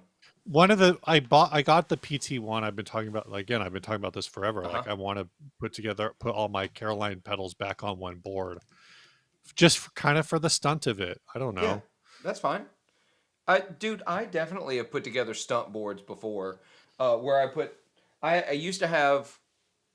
I don't have the delay reverb anymore, but I had the Fox Gear Wave, Hmm. and it's a certain enclosure size, and I have a phaser in that same enclosure size, and I have a dual fuzz overdrive in that enclosure size. So I put them all on one board, basically as a gimmick, as a You say total. Did you say Fox pedal? Is Or it Fox Pedal or Fox Gear? is it the reverb? Um, Let me see. It is Fox Pedal the Wave. Yeah. Yeah, that was a really cool pedal, but it is also impractically large. Oh yeah, yeah, absolutely. That pedal is a for the nerd folks out there. That is a 1776 board. Um, 1776 effects. That pedal is a combination of, I think, the Rub-a-Dub Deluxe reverb. I don't Eh. remember because that was a brand that actually you could. It looks like they're out. 1776 effects is closed until further notice, Yeah, yeah. but So all the they were Fox one of the Gear, brands Fox Pedal that stuff's you, gone too. yeah. Well, Fox Pedal was bought by Creation Music a long time ago. Um, Gotcha. but I think, 1776 effects was doing the deal where they were just selling PCBs, and if you wanted, you could like buy the licensing rights to basically to buy Okay. this. We should have bought it, Steve. We could have gone in together and. Oh my gosh! But I would say, at least as far as I know, the seven, this is a whole controversial ish, I guess, I don't know, um, thing where um, you go on Reverb right now, um, you will find so many pedals. If you just go on and say you search for Klon or whatever, you will find so many brands. I'm air quoting brands here, and I just don't know what to think about this. Well, I do know my gut reaction to it. Um, there are so many brands that are basically buying PCBs from Pedal PCB, putting them together, putting them in a very simple case, and then selling them on Reverb for like dirt cheap. Oh yeah, So, they're just um, they're just basically selling a kit that they did the work for. yeah, and I just don't know. I again, I know how I want to feel about it, but I don't know if it's fair. Like because well, I should say because I love that you recognize that though. I say because like okay, if I what's the difference between they've got on pedal PCB they've got a circuit called not a cliche. It's a $15 PCB. It's obviously somebody the guy went and traced it and traced the Nauticlon, and so you can buy this PCB. You can hunt down the parts, um, and I think if as an end user you're buying PCBs from this because you just want to build the pedals for yourself, that's Yeah. fine. I don't want to get into like the whole like pedal PCB is just doing circle tracing and or circuit tracing and whatever. But I just think it's like weird. I think it's different when you take a take the schematic of a tube screamer and then you breadboard it and then you take a picture of that breadboard or whatever and you send it to oh, you got the extra hot. Yeah, I Very was gonna nice. say if I didn't uh I didn't know it this was out. this is the only ODR pedal I own anymore. Yeah, so it's out. He released it. He sells them through um Carter Vintage, so Oh, okay. it's a partnership with Carter Vintage. And so you just got to wait for them to be in stock there. It's not a limited run. They're going to keep making them as long as Carter Vintage keeps ordering them. So, Yeah. So there was like a brand that I don't remember what they were called. Oh, Minimal. It's like Minimal pedals. okay. Uh yeah, Minimal I pedals. feel like that's a bad name of a pedal company because it's just going to Well, find people telling you how to minimize your pedal collection. no, let me show you. This will make sense. I'll share this. I don't need to share audio, not that there's any audio, so you can see. This is their deal. Uh, it's basically all very simple paint jobs, very simple things. So I don't know specifically like this Nashville Overdrive. I don't know what this is offhand. You They're know what they're it based out is. of. You know Is it a what that is. Nobles? Oh, Gotta there it is. be. It's close to something. It's a Nobles ODR1. Yeah. Um, I can't speak specifically to where this seller is sourcing. Oh, when I click on the thing, it opens it in a new window, so you can't see it. Oh, But the description here, the preamp is probably what does it say? It's a Benson preamp. So let me change the share. okay. Why? I wish it would like move it to where I want, but whatever.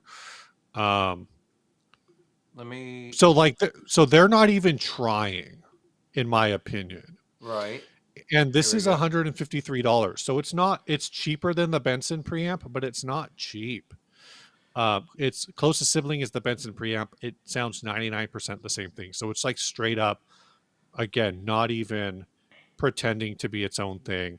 And Right. this is where I kind of get into like the territory of I know that like Justice says there's no such thing as theft in pedal circuits.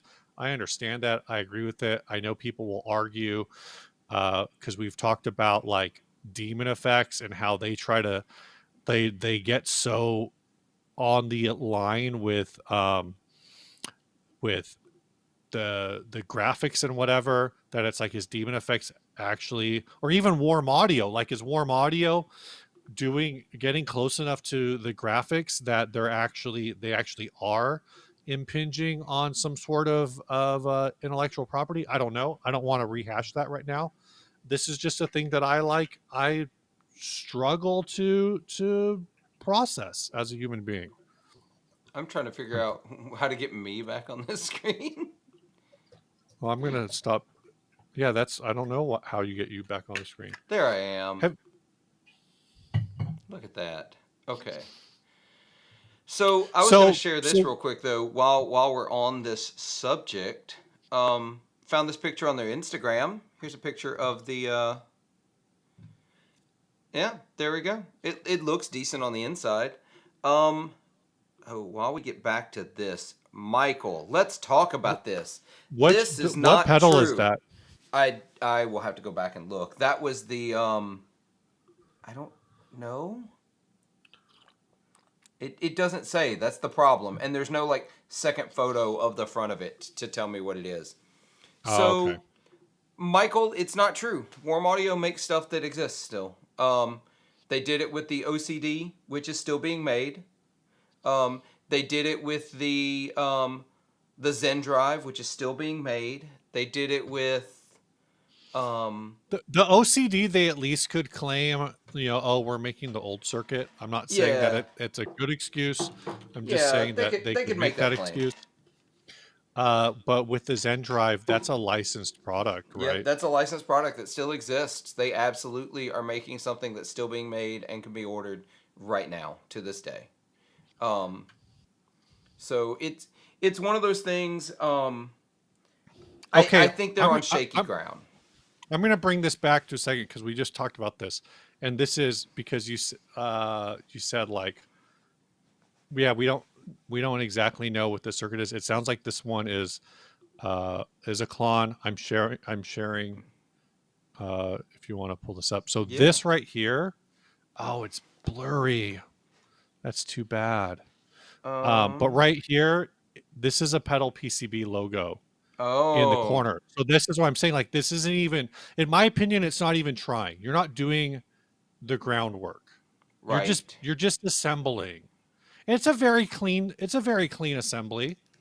It's not the absolute cleanest, but it's pretty clean. Like I would I would say like if I wanted to do this as a business, I would probably use cloth wire instead. Yeah.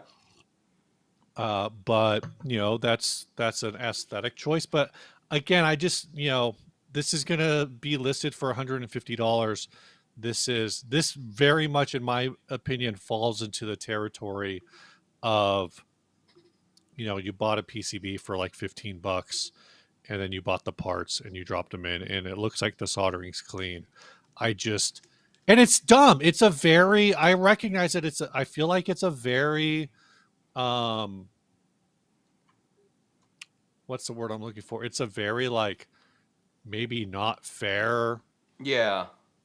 distinction Whereas for me to make. whereas there's builders like my buddy Eric Brainia who Hmm. builds. This is his rat build. Look at this. Look Yeah, at this thing. that's crazy. Yes, he's building a derivative circuit, but he's doing something interesting with it. He's doing it with old school germanium parts. Look at the op amp in that thing. Look at that. This right here. Yeah. That's an op amp. That's an old school one. Um and yeah. Or he builds things like tremolos. Look at on an old perf board kind of thing. Um Oh yeah. And I that have one of actually looks these. because I've built on that kind of board before, but Uh-huh. that even has kind of this vintage vibe to it. Yeah, yeah, it does. Yeah, I see. I love what he's doing. He's doing derivative circuits, but he's doing his own take on it. He's, building them in an interesting manner. He's not just getting a kit. This one, I have one of these in his old enclosure. That's a blue one. This is a harmonic percolator. Uh, oh, and Mm-hmm. Ian, yeah, that's before you even talk about Reeves is a whole other ball game, though. Yeah. Oh, but you know Somebody what? mentioned I have a pedal. It's for sale if anybody wants it.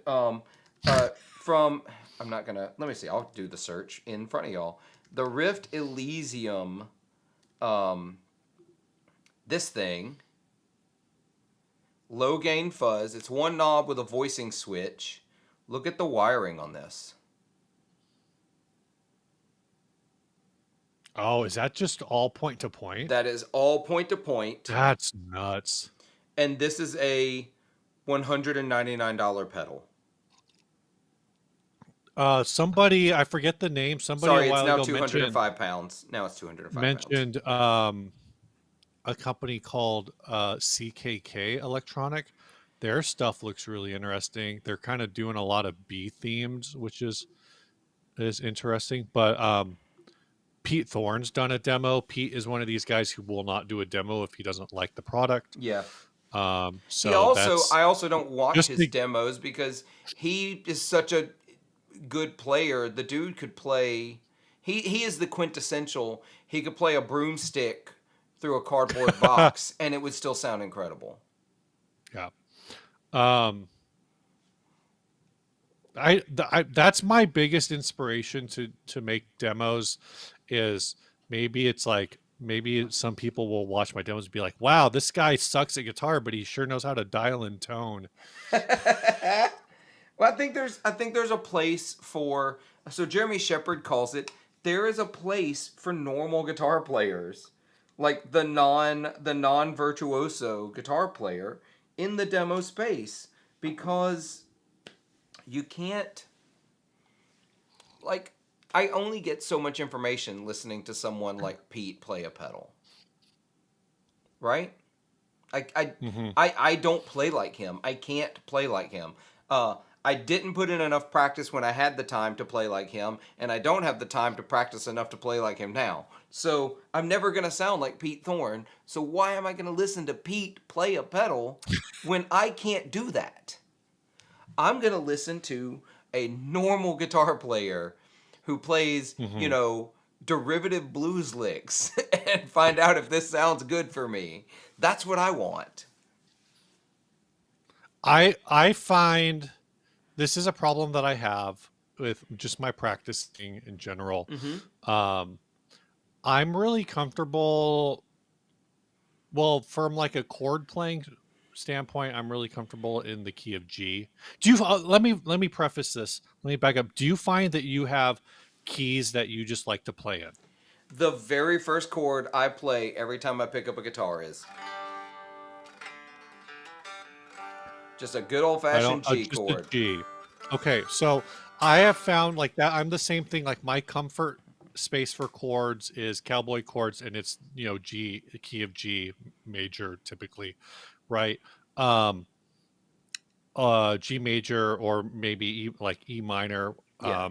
And then I have found, as a year or so ago when I started doing various lessons when 60 Cycle Hum started getting sponsored from various lesson channels, um, that I would play, I was learning pentatonics for the first time, which sounds like an insane thing, I feel like to say out loud, but 30 years into playing, 25 years into playing guitar, Uh finally learning what a pentatonic is. huh. Um, uh, and I found that like I only want to play pentatonics in D. Like I only want to solo in D.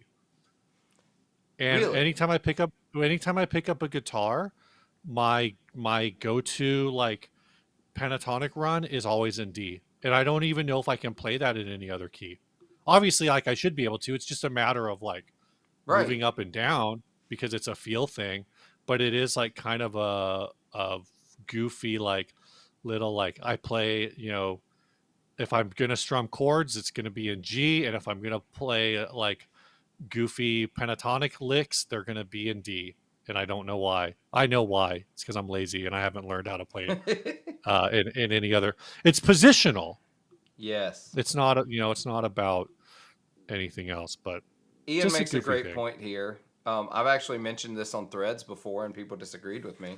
Or no, some people did. But um, guitarists generally watch demos of something they've already decided to buy, and they just want to Hmm. justify it. I think a lot of I think a lot of guitarists watch demos of things they've already bought. Yeah, that's no, that's what I mean. That's sort of what I mean. Either they've already determined they're gonna buy it, or they've already bought it, and so now they want to watch people use it. Yeah. And it happens all the time. Nothing wrong with it. I do it. You've probably done it. We've all done it, and that's okay. I watch demos of things I've already bought because I can't figure out how to use them. I've definitely done that before too, dude. I used to back when I had the switcher system. I watched so many videos before I decided I'm getting rid of this thing. Which switcher did you have? I had the ES8, the Boss. Oh, okay. Yeah. I just hated programming MIDI with it. I really hated it, and so I let it go because I did not need that much power on the pedal boards I run. Yeah. Yeah. I just don't. So Just Fuzzimp says Ryan makes my favorite demos on YouTube. That's builders users. I think there was a different comment I saw in here. Oh yeah, Steven, I get inspired by demo people who play well. Ambient Endeavors, Megan L. I think there's a lot of small builders. I just started working on, and I don't know how long it's going to take because it's about focus, and I just can't seem to focus because I keep wanting to go brush my horse in Red Dead Redemption. Um, but see, I need I I've been just distracted by Starfield. They put out new content for Starfield, so I've mm, been so I just cracked open my second NAM video, uh-huh. which is recommending YouTubers, and Megan Lippy is Megan L is one of the people who gets recommended in there by one of the folks I asked the question to. So Oh, I nice. started on that one. But yeah, Megan L is great. Ambient Endeavors is great. Signal Path, they're kind of, well, Ambient Yeah. Endeavors, Signal Path, and Mark Johnston are kind of this little trio of related channels, guys Yeah. that hang out. It's funny, and I don't know. So I'm registered for NAM. I assume I'm are you ready. registered? Ready to go. Um, at least I think I'm registered. I got a thing that said I was registered. Yeah, me too. I I got a thing I after I went. did all the paperwork. Yeah, I did the paperwork, I should say. I don't know if I have. I'm not actually sure I've received confirmation. But it was one of the things that was funny last year, and I don't know how we'll handle it this year. Every year I say that I'm gonna like break out and be more independent, but I Uh-huh. never actually do. Well, it's a time Um, thing, Steve. It's a time thing. it is. So last year we went to that Villains Brewing thing that was hosted by Signal Path. He set that up, Oh and yeah. I was talking to those guys, and I was like, "Yeah, Ryan wants to go to the creator thing back at the hotel, and whatever." And so we ended up going to that, and one of the guys goes like, "Yeah, Ryan used to be the everyman, but now he just wants to hang out with the big wigs." And like it was just like, it was like some fun shit talk. Like it wasn't anything serious, but it was like a just a funny little thing like to to hear. And so I feel like there's a part of me that's like wants to hang out with those guys more than do the big creator event, but also I know like the big creator event. I don't know if there's going to be one this year, Yeah, I don't know if but I there's do gonna be know one like either. those big creator events, everything's paid for. Yeah, exactly. That's the beauty of that. You So eat for free and you drink for free. Let's look at this comment. You can tell when a brand yeah. is run by an engineer, it's brutal, and it has all these control for subtle things laid out in a way that matches. Mm-hmm. I bring that up because I've actually started to get into a little bit of learning circuit design. Got one of these from Copper Sound. I Oh, also have the smaller one. Um, are you taking the Wampler course, or are you just I watching the I JHS I videos? do have the Wampler course. I'm gonna do that. Also, um, I bought all these, although he gave me a decent price. Since I was buying so many from Alex over at Copper Sound. All of his little circuits. So it's like all the parts you need Oh, cool. Yeah. to, and so I think I have all of them that they make. The single transistor overdrive, the MOSFET boost, I had built this one, so I've already done this one, the silicon fuzz. You can see I built it because like all the things are already curved, like all the little connectors. Let's see, what have I got? 3-band EQ. We got the treble booster. Oh, when you say you built it, you like already plugged it into the Yeah, yeah, circuit, like the breadboard. I put it all together on the breadboard, got it to work because the instructions are really good. So when you look at the instructions, they're like, okay, Mhm. let's do power filtering, and they show you how power filtering works. And then they're like, Gotcha. okay, now we're going to build, this is a certain amplifier section or this is the EQ section. And so you're building it in sections like that. So it's really, really instructional. So I'm going to build these first, and then I'm going to go through the Wampler course. Um, then I've got this one, the hard clip distortion, which I think is a rat.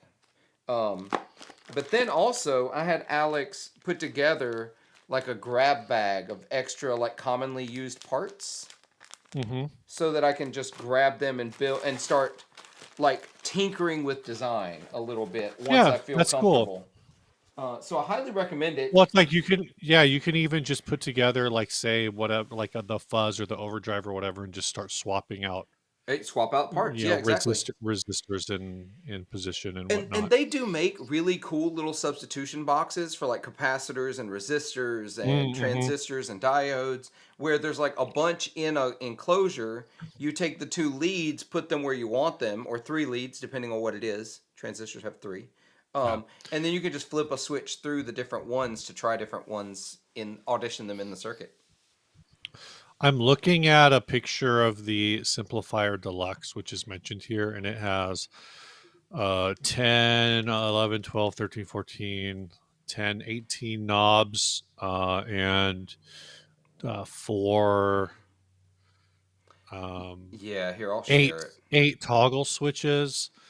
So I don't, how about we just call, at some point, do they just call it the complexifier? There's got to have been irony in the name of this, right? Because Well, the original simplifier was kind of simpler. there are knobs, jacks, or switches on 5 out of the 6 sides of this cube. Yeah. Oh, I didn't even see the toggle switches on the Oh, edge. these right here for spread, Yeah. the reverb, channel. I just Uh, Harrow, I want to hit this question yeah, let's do that one. when we're done here, but No, no, yeah, no. I that's think that's all we're gonna say about the simplifier. It's not simple. That's all I'm saying. Wait, here it is. um Harrow says, have you and Ryan thought of changing the podcast content and quit the comments about the weird guitar finds? The answer to that is no. If anything, if we quit doing weird guitar finds, we'll just quit the podcast. Right. I There's feel not a like podcast without that. that's the niche. That's the best thing y'all Yeah. do. And I know in some ways that limits the reach, but um the reality of it is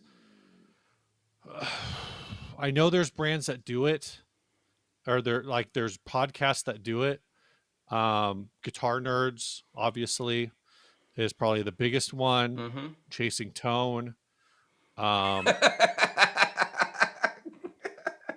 what, Michael Krause's comment? Yes.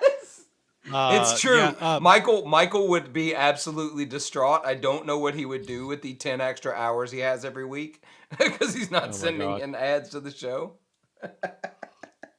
But the reality is like the ads are like a almost, it feels like an almost infinite resource. Whereas Yeah. They're on it, constantly being made.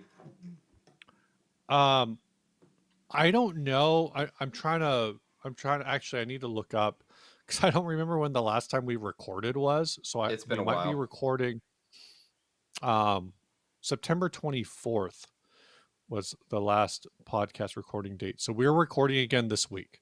Okay. Right. So think about the topics that we talked about today, like Joe Bonamassa Epiphone. I don't even know what else is new in the guitar world, but the reality is like there's shows that do news. They do it probably better. Um, there's not. I don't think for Ryan and I, like doing a rehash of the news is that interesting.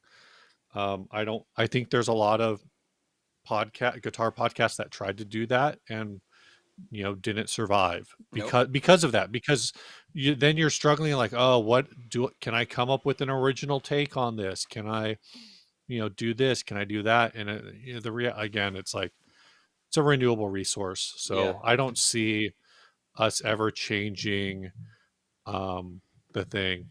If we did, Also, it would just turn into like pure troll, and it would be horrific, and it would be such a struggle to get to an hour. then y'all So would become the Gear Slum. yeah, it's like I mean, there's not even really. I don't know.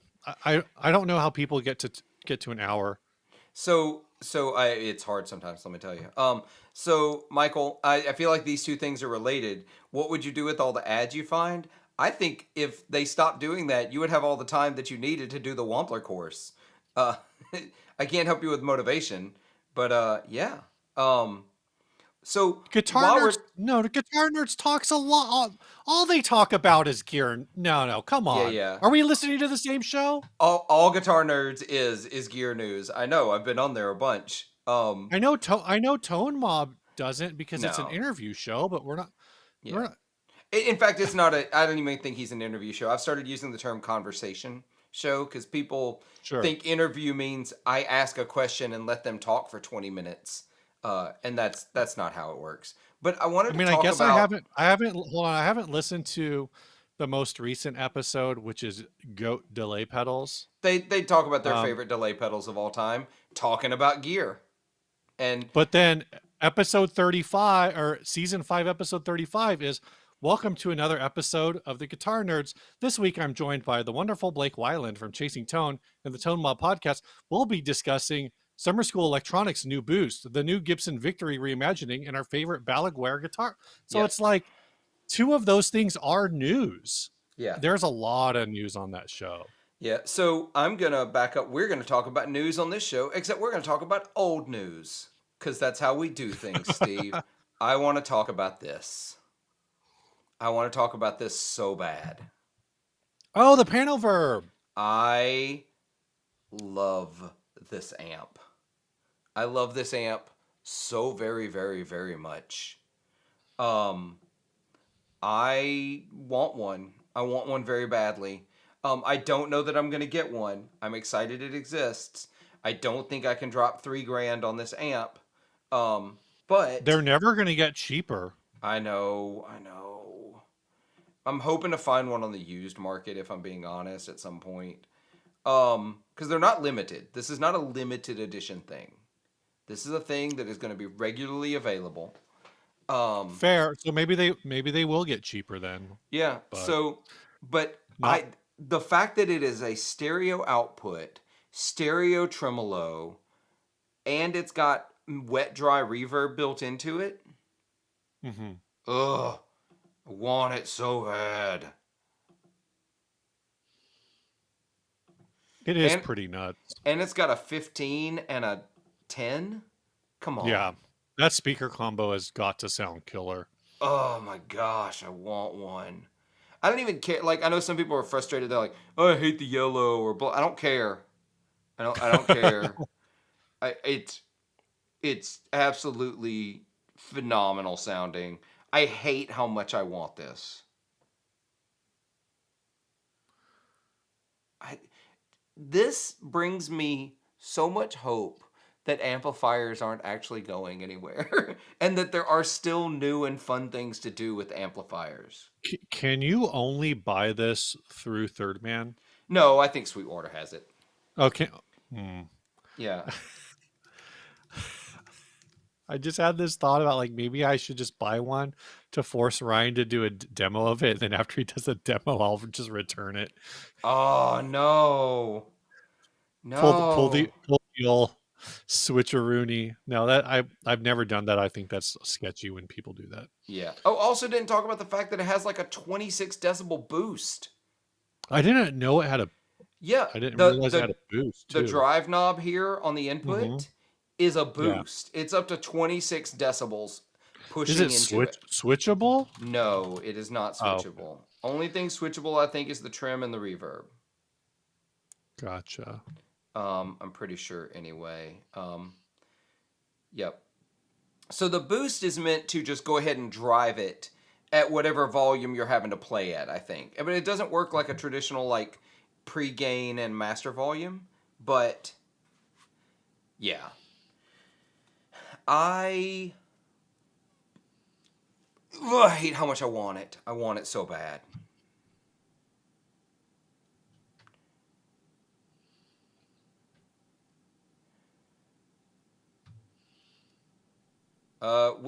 Which shop, Michael? I don't know which one, but uh,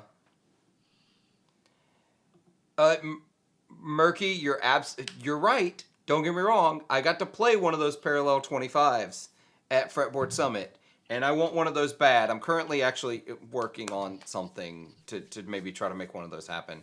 I've been talking with Charles, and I think we're going to be doing some work together. So, um, on some stuff, but I but the real gist is the fact that it's going to give me stereo harmonic trim in one cabinet Hmm. and wet dry reverb so that I can mix it how I want it is those two things alone are absolutely unparalleled in amp. Nobody else is doing that. Hmm. Oh, we got a thumbs down. I don't know what I said. Does somebody just not like this amp? Is that what it is? That's our first thumbs down. It's actually personal. Yeah, it's personal. I'll take that personally. It's fine. No, Uh, nobody likes me anyway. It's fine. But yeah, I love this amp. I want one, but I'm probably not gonna get one. I have way too many amps.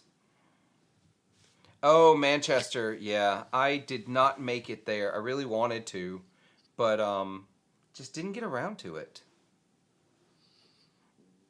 Anyway, that's my favorite piece of gear I think that's come out this year is the Panoverb. is that going to be? Are you doing Gear of the Year? I assume I you I are. am. I am. So Uh, for those of you that are listening still, I'm doing Gear of the Year with Guitar Nerds. I'm pretty sure. Joe hasn't officially asked me, but we've been talking about it, so I'm assuming I'm in. There is actually a link in the description of this live stream right now, where you can submit things that have come out this year. It's just a Google form. That's all it is. It's not voting. It is just, hey, we need some help trying to remember everything that came out this year. So, yeah, and I'll sort through them. I'm gonna whittle them down because I'm sure there's gonna be lots and lots of repeats, which is fine. I'd rather everything get mentioned and I have to clear out repeats than to miss things. I submit. So Joe posted on the Guitar Nerds Facebook group Uh huh. uh, a thing for um basically for members of the group to submit for like Gear of the Year. Like, Yeah. oh, what kind of gear should we be considering? So of course I submitted the Pelican Noiseworks 5050 version 3. Yeah. Yeah. It's in that list. Somebody, I guess you did it, but yeah. Yeah, it was me. Yeah. So I did. I actually posted that in Guitar Nerds, and he Oh, you pinned it. posted it. Yeah, he pinned it to the top. That's the same form. Um, Yeah. Hero, I absolutely disagree. It's not too loud. It's just not meant for the places you're playing it. It's not too loud, just that's what the volume knob is for, right? Exactly. Um, Paulo or Paolo, um, Mark 3 5 watt. What? I feel like I missed something. Is there like a Mesa Boogie? I no. I don't know. Anytime anything is labeled as a Mark III, You I think instantly of think it. Mesa I think Boogie. it's yeah. Maybe he's talking Oh, about. there's a Black Star Yeah, I was thinking Mark maybe the III. Black Star. I don't know anything about Black Star stuff. Apparently, this one has a cab rig speaker simulation. Is cab rig two notes? Oh, No, it is Black Stars. speaking of Reeves Electronics, there he is. What's up, Reeves? What's up, Marcus? We were talking about you earlier. Um, yeah. So this is the Black Star 5 watt. Um, I genuinely don't know anything about Black Star amps. They are an interesting brand. Preface with that. They kind of remind me, and it's not just because of the name. It feels like the name though. Is Blackheart. Do you remember Yeah, yeah, Blackheart I remember. amp? I remember Which was Blackheart. a crate brand. Black Star kind of feels like the same to me. Where apparently the company was founded by a group of ex Marshall employees, which is interesting. That is Uh, interesting. one of the technical director at Black Star, the original one, was the former chief design engineer at Marshall. Uh, Okay. they kind of fit in that realm, but I feel like they've diluted their brand a lot with kind of these. Well, honestly, the HT series has been okay, but they've also had a lot of, was it the ID core series kind of diluted the brand a little bit. So I don't know. The guy from Marshall is no longer there because he died. R.I.P. in Oh. peace. Huh. Um, R.I.P. in peace. Really? yeah, there's the ID series. Um, ID core is kind of bad, but yeah, they were kind of like Fuzzimp is saying, like they're a boutique modded Marshall thing early on. They still have that going on with their more expensive stuff, but what they've gotten the most popular for is kind of as a budget brand, and I think that hurts the perspective on their more expensive stuff. Yeah, yeah, yeah. Um, because that's what they got big on. But I know Ryan did the St. James series Mm-hmm. for the demo for them, and that amp was like really cool. I feel like there was another one he did more recently, the debut, that was I think pretty good.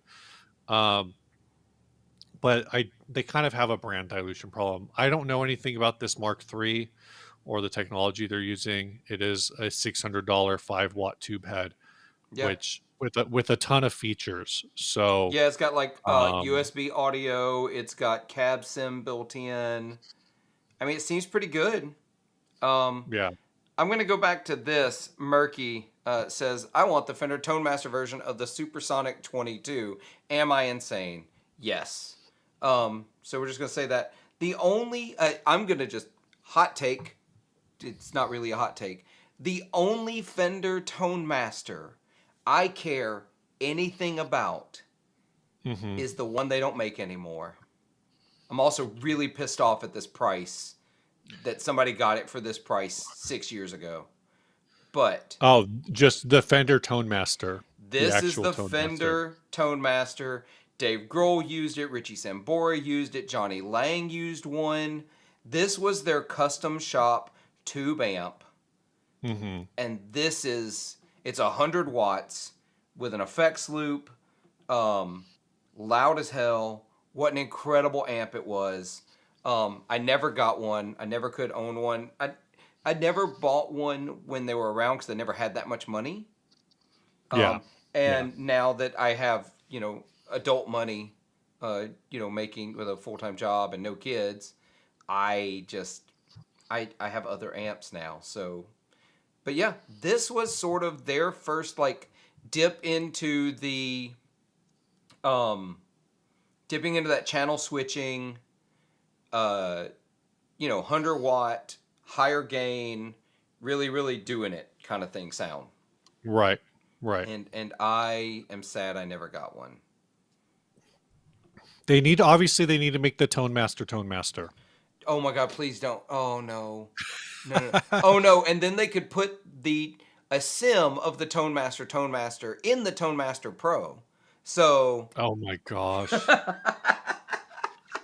I'm gonna step out for a second. I'll be back. I just okay. need to go do a thing real quick. Okay, well I'm gonna solo this for a little bit. All right, so let's see what else we got going on here, guys. While Steve is stepping out, we're probably getting really close to being done. Yeah. So De Bruyne, we've been going for a little bit here. We had a little technical difficulty at the top that I may or may not edit out in the replay version. Um,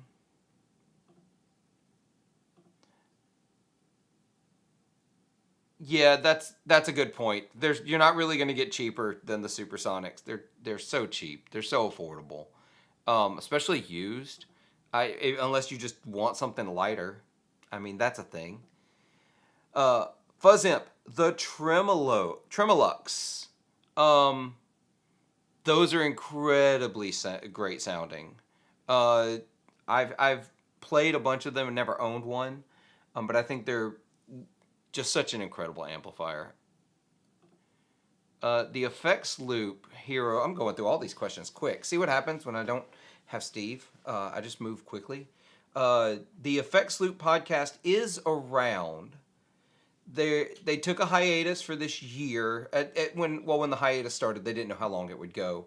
I know Scott is wanting to relaunch some things. But I don't know if or when that's actually going to happen. Scott just got married. Scott did just get married.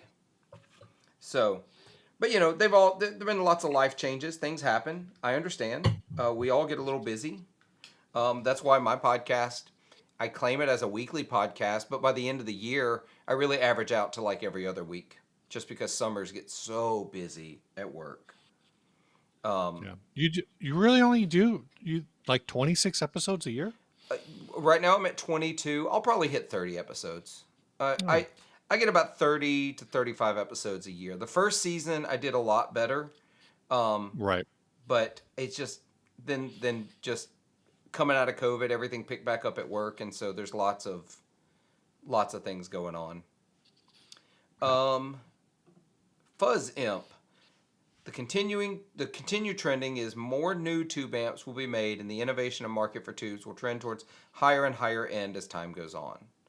I think you've seen this happen in a different industry before. Look at the hi-fi market.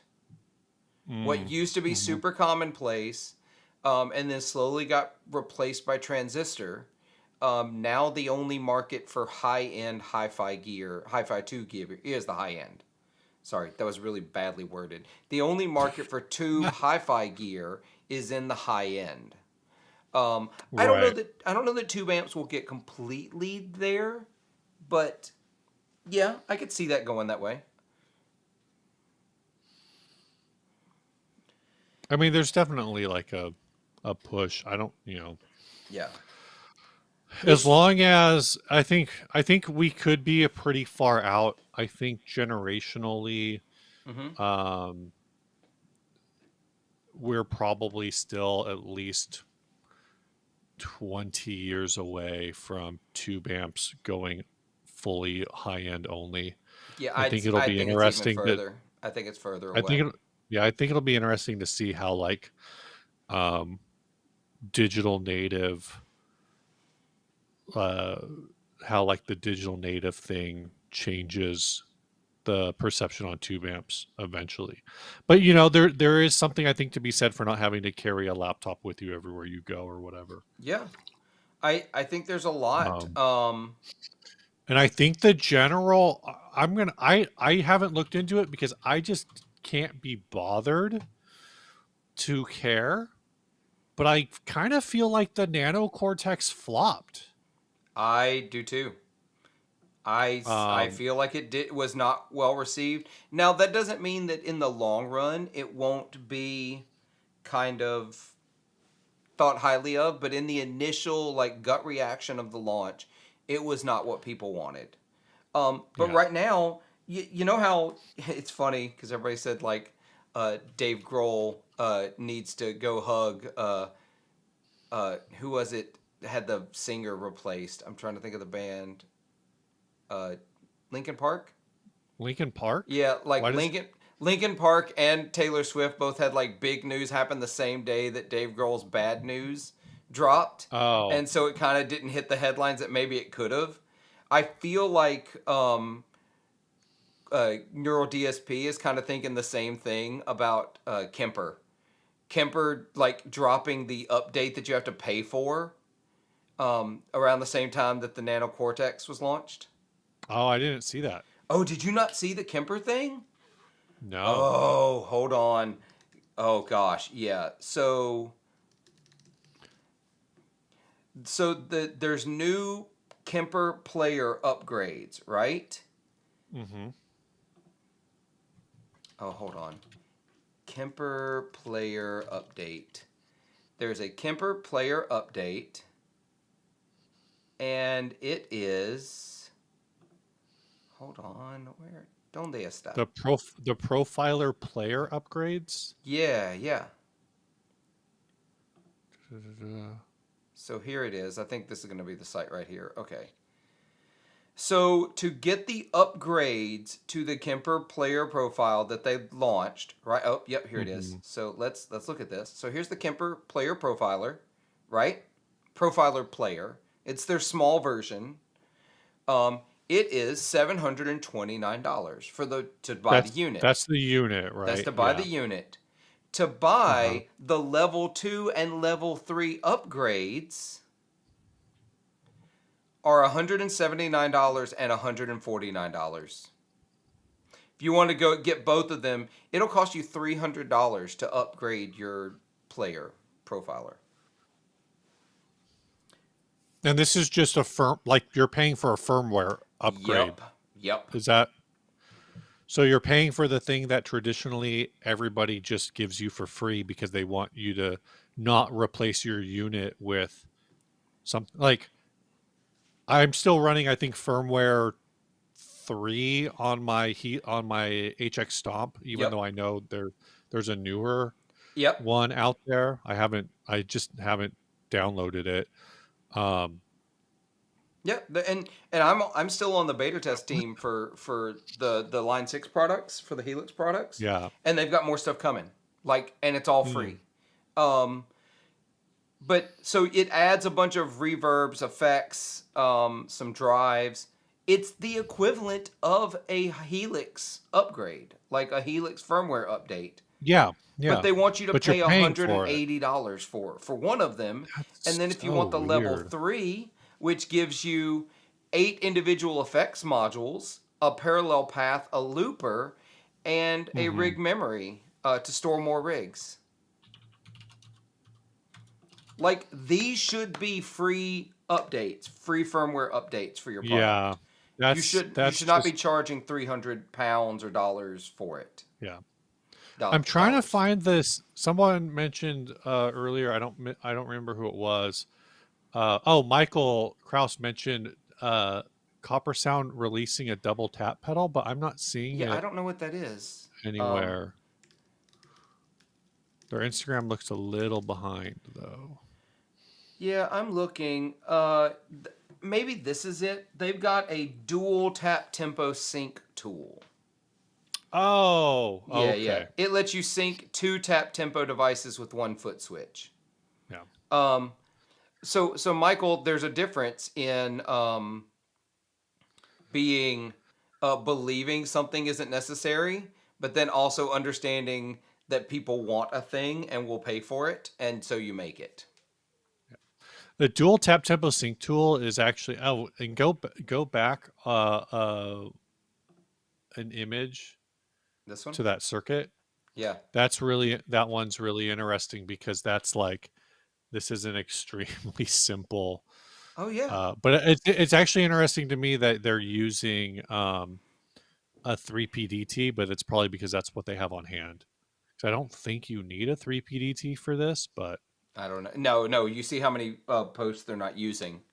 yeah. Um, I think you could do it with the DPDT. well, my guess is they're Uh using the parts they already have in stock for other things. yeah. No, So, absolutely. Absolutely. so um, I see this one, Ace Cyprium. So there's a thing from Mission Engineering called the Expressionator. And I only know this exists because I actually was working on building something similar. I'd actually contacted uh names are escaping me. I contacted a pedal builder and asked them what I would need to learn to be able to produce this product because I didn't think something like this existed. And Mm, um and I'd started the process, then I discovered this exists. So the way this works is the simplified version, you plug your expression pedal into here, mhm. and then these three can go up to 3 different expression capable pedals, and you use the foot switch to switch between them, and it remembers where your expression setting was when you switch, so it doesn't switch the thing you were on before. Oh, So interesting. I can cycle between three different pedals using an expression pedal, but only have one expression pedals. So It's it's got something in the circuit that is measuring, for yeah, it's lack of a better word, exactly the the resistance. particular resistance of the expression pedal, and then it's like fixing at that point. Yep, So when you switch away from it, it's going to hold, say, like if your expression pedal's ranging from 0 to 250K, and on your sweep you're hitting 100K, and then you're switching off of it, it's going to hold that yep, 100K that's on exactly that right. channel, and then now I wonder if, like, if you go and then all of a sudden you're toe down when you switch back to that first one, is it going to like ramp? I don't know. I'd have to see. If you switch Is it back going to to it, ramp I up? don't think it does anything until you move the expression pedal. Gotcha. What I Well, also it's love it, is it's got you can change the taper on your expression pedal in this mhm. system. So That's really interesting. yeah, so I see that you say it's badass, but not $250 badass. I think it is $250 badass because by the time you buy two more expression pedals, good ones, you're looking at $150, $200. They take up more real estate on your pedal board. That I think this is absolutely worth every penny if you have three pedals you need to separately control expression on. I think this is worth Yeah. every penny. There's a lot going on. It sounds like there's a lot going on inside of it. Yeah. Trying to find like a but I don't know if there's going to be any, Yeah, I because don't either. that's also like these types of pedals. People tend to not take them apart because it's Right. not that Why would you? interesting. Why would you? It's like, well, it works, so that's all you need to know. Exactly. Let me see if I can So find. I doubt there's a gut shot of it anywhere. yeah, it's digital. So as soon as something becomes digital, it becomes expensive. Yeah, exactly. It's digital. Also, on the gut shot, it probably means it's all SMD and it's not really that Yeah. interesting on the inside, to be Yeah. honest.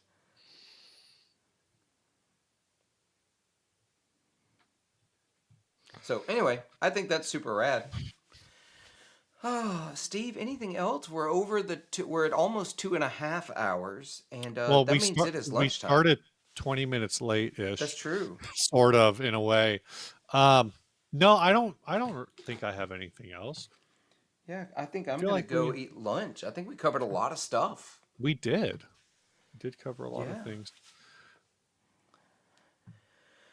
All right. So y'all have a new episode coming out tomorrow. Um, Yep. I'll have a new New episode episode up tomorrow. soon. I hope. Re- Recording Tuesday. Yeah. So get all those ads in. Remember, click the link below that both Steve and I are going to leave in the description when we update things in the description, if we update things, to add the products that come out in 2024 have come out so that we know to talk about them on Gear of the Year. I love how I'm doing research for a Oh, podcast for that's neither of ours. But yeah, so all right, are you gonna put a link in it? Because it's already there. it's already there. Fancy. I Okay. did things, man. I'm on Wow. this. I didn't Uh, have my sound right, but I had the description right. well, I'm dropping in the 60 cycle hum boilerplate on my end as well. Yeah, I So need to do that. all of my typical links will be there. Um, but yeah, thanks for sticking around, everyone. We had an active group. Even when it's small, it's always fun when it's pretty active. Yeah, So appreciate exactly. everyone That's for what I hanging love. out. You all could have been watching. That's probably why are the Lions playing right now? Because I noticed Snarky was here earlier and now he's not. So I'm assuming the Lions are on. They might be. I don't know. I've been getting Uh, fantasy football updates and I've been ignoring them. So I think I have them all turned. Well, I only have scoring updates turned on, and my team sucks, so I don't get a lot of those. I got you. Um, Well, Detroit's on a bye this week. It's bye oh week already. yeah, Good yeah, God. man. Did you I've got discuss several anything players on the bye week. interesting? Mark wants to know if we discussed anything interesting. The answer to that's probably no. But you should watch it anyway. Yeah, for the just put it on loop and walk away from your computer for a Do couple hours. yeah, do that. Do that on the 40-watt one, please do. Yeah, I yeah. need the watch hours. All right, y'all. We're gonna take it easy. Y'all take it easy, and be good to yourselves. Be kind to each other. Make some noise. Stay grounded.